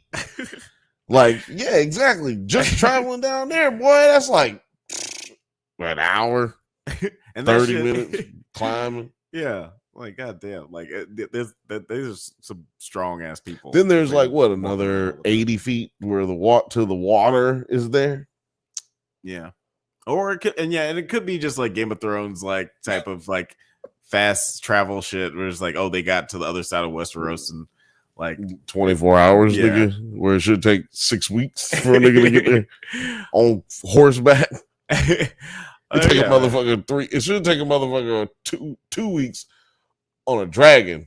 It take them fucking 24 hours on horseback to get from Westeros to the fucking north. Yeah, it's ridiculous. So, I mean, I guess I kind of bring that up as to where it's like, well, for Bernard, since he is the head of IT, is this just just weird continuity problems just because it's a damn TV show? We can't be having these niggas walk.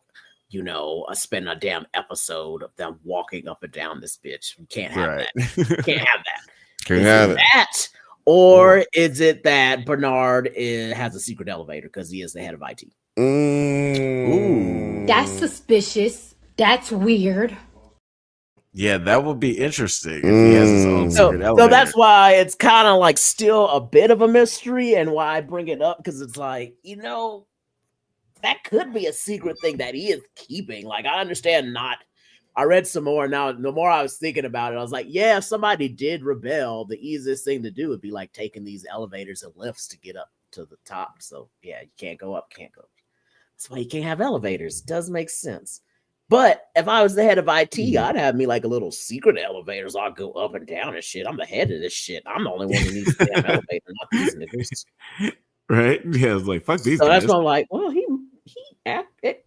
it could either be, continuity's sake, or he might have a secret elevator. That might be part of it. I don't fucking know. The man still had fucking Alexa and shit. Oh, I can't hear you guys. You could hear the music? No, now I can hear you talking. Could you hear music though? Nope. I didn't hear anything. It went quiet. Fucking weird. God damn. Guys, let us know in the comments if you heard music at all at that moment, if you're listening live. Can you? Yeah, because if the audience I know most of it, y'all stopped commenting, but can you please tell us if you heard the music? Because god damn. Yeah. Nothing on my if the people can hear it, that's cool. But if you can hear it, that's fine, T. You'll just be less annoyed. But yeah, like you did mention that Lucas is decoding Quinn's letter. Sims, with Camille's help, learns that Lucas is investigating something for Bernard, and then Walker meets Bernard and agrees to be his informant in order to save Carla.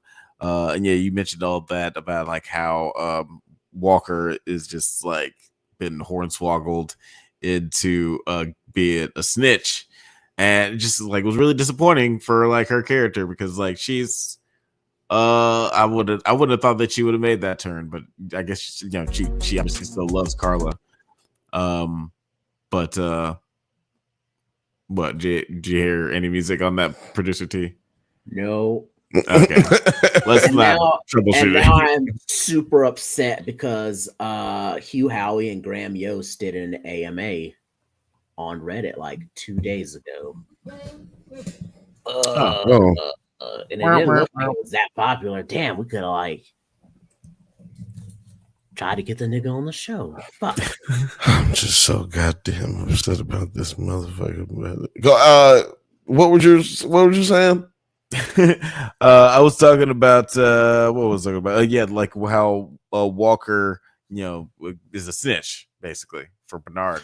Oh yeah, fuck that bitch. Turncoat ass, hoe ass, stank in the booty ass, scoop ball head ass.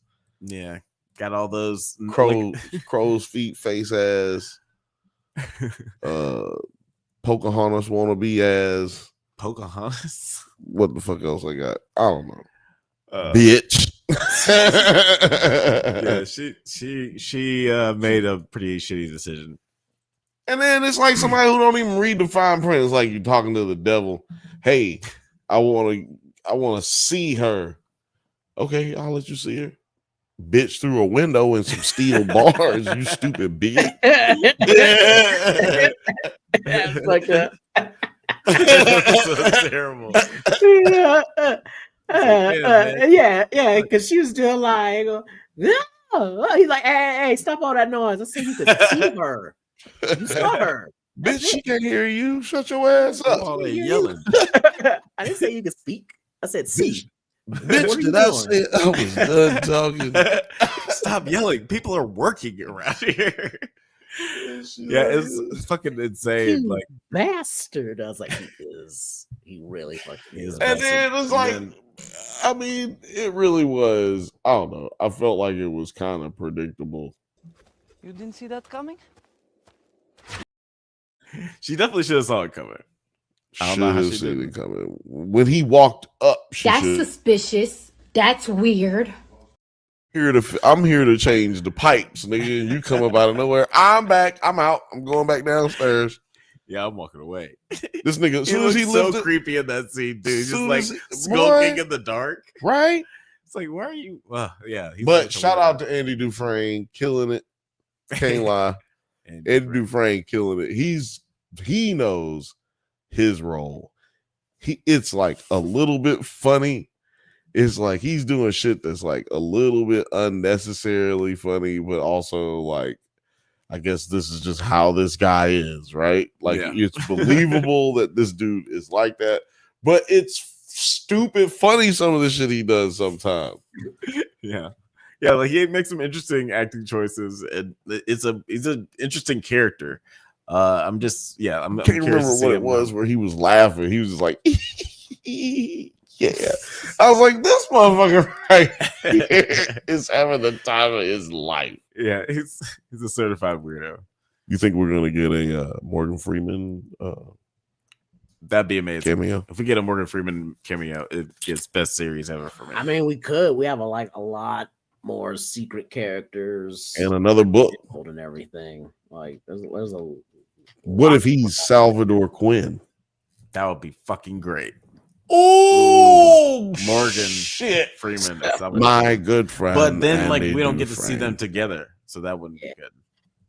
My good friend Andy Dufresne. Oh no, yeah, we would still be able to see them together. I think we see them together because, anyway, because I think, like I said, I think Bernard's lying about timeline stuff. Yeah, he a lying ass bitch. Just like you, he's Walker. a huge liar. That's like one of his main things. Just like you, Walker.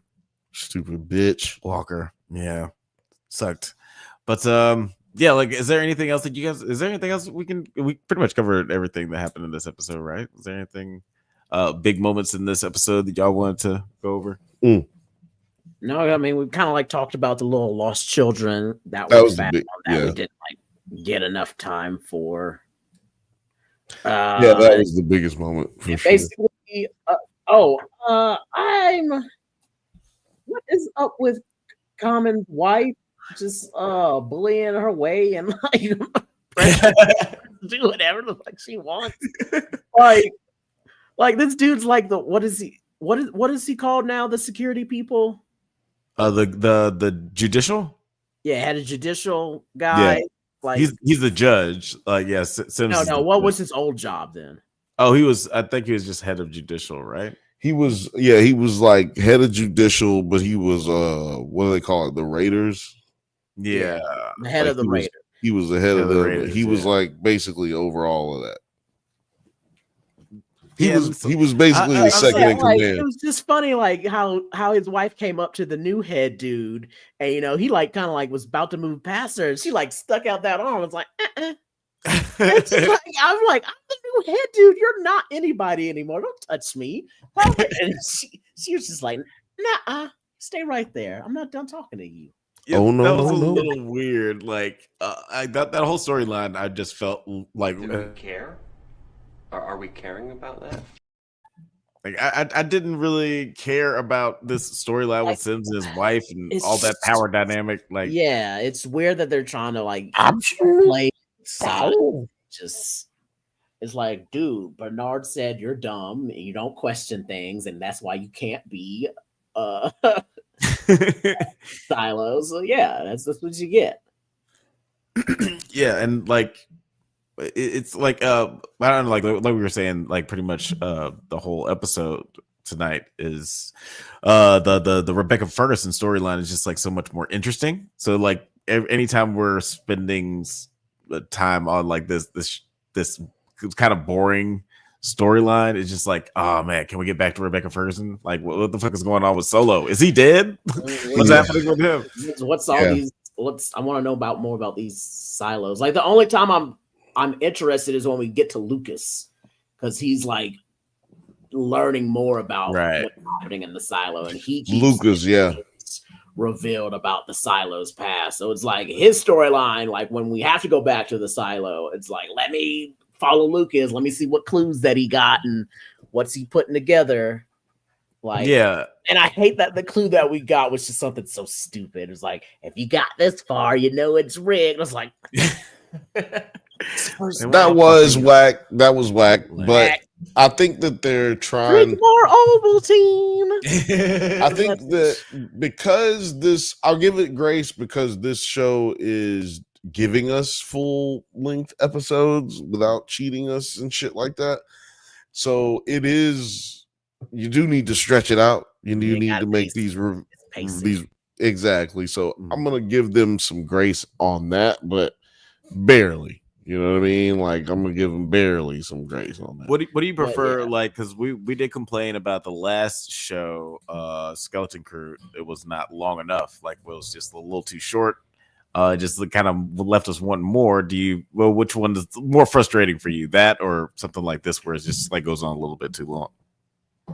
I just think they didn't do a good job for this particular episode of evening things out between the storylines this time.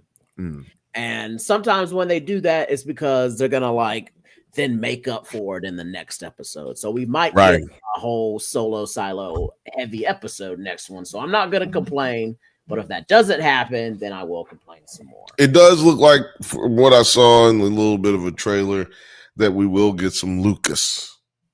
Okay. We're going to get some heavy Lucas and we will get some heavy solo silo. Good. So. But one last thing before we go, and what I was thinking about is, do you think, with regards to Lucas, do you think Common was hating, or does he have some truth to it? That do you guys feel like once Lucas solves the cryptology, will he get sent back to the mines? I don't think that he'll like straight up send him back to the mines, but I think that he is sort of warning him that Bernard is not to be trusted. I think that, I think he's going to send him back to the mines. I don't think there's any reason to believe that he wouldn't, especially from what he's shown us. He's oh, wait a minute, this is the wrong North Vermont. He's shown that he's doesn't give a fuck about not a goddamn thing. He killed his love of his life. Yeah, he loved her. What? He fucking killed her. But she wanted to kill herself. She had made designs that she is. It's kind of like I don't know. She like was not happy about dying. She was going to kill herself. So does that mean that he really went to cross the line to kill her? Because it's like, well, it's debatable that she wanted to kill herself because she knew that the good tape would help you. So it's debatable if she wanted to kill herself, more assuming like she wanted to go out and maybe look for or just explore, just be out and be around something. And maybe she was planning on going to Solo 17.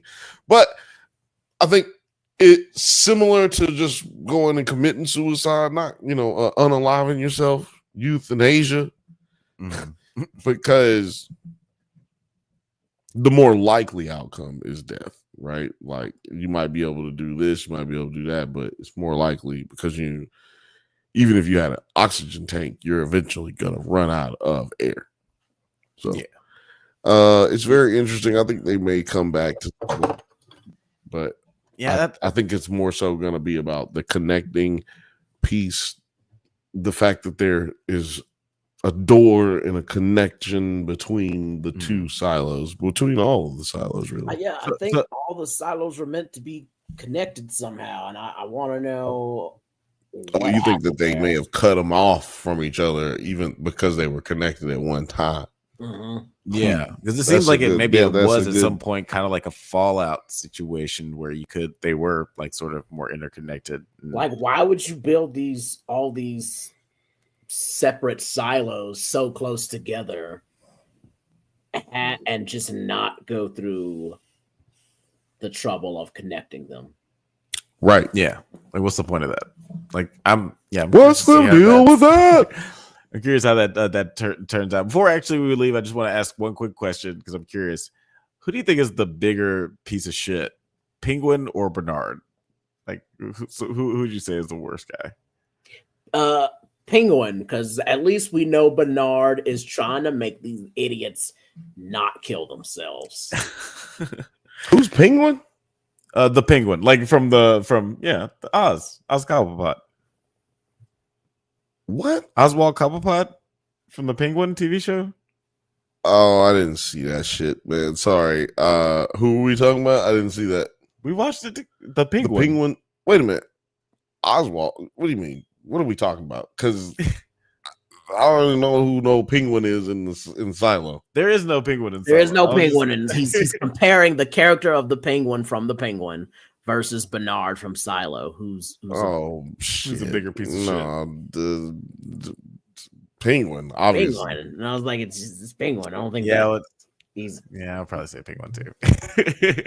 They both killed people, but all bad guys kill people, so I'm gonna go with the Penguin. Yeah, he did kill his brothers. Killed his brothers. I forgot about that until just now, until I brought that question up. I was like, oh yeah. That's why I was confused, because I was like, what? Penguin? Ain't no Penguin in this show, man. He killed his best henchman. Like, that's fucked up. Yeah. You have a video that members can only watch right this very second that is about Penguin being a fucking terrible person. Why would you ask me this question? You already did at least 12 minutes of work on that precise question. I did indeed. But guys, let us know what you thought of this episode of Silo. We only got a couple episodes left before the season wraps up. But I bet you can't hear this fucking music is what I bet. And we shall see. We'll look back at the tape. Hopefully you guys can still hear the music. Chalk Smacks says Silo episode 8 was the best episode of the year. Okay. So at least Chalk Smack really enjoyed this episode. He said it slaps cheeks. It's Chalk Smacks cheeks.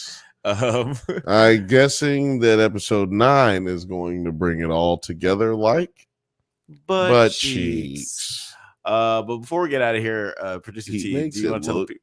Stafford. Producer T, do you want to tell the people where they can find you on the interwebs?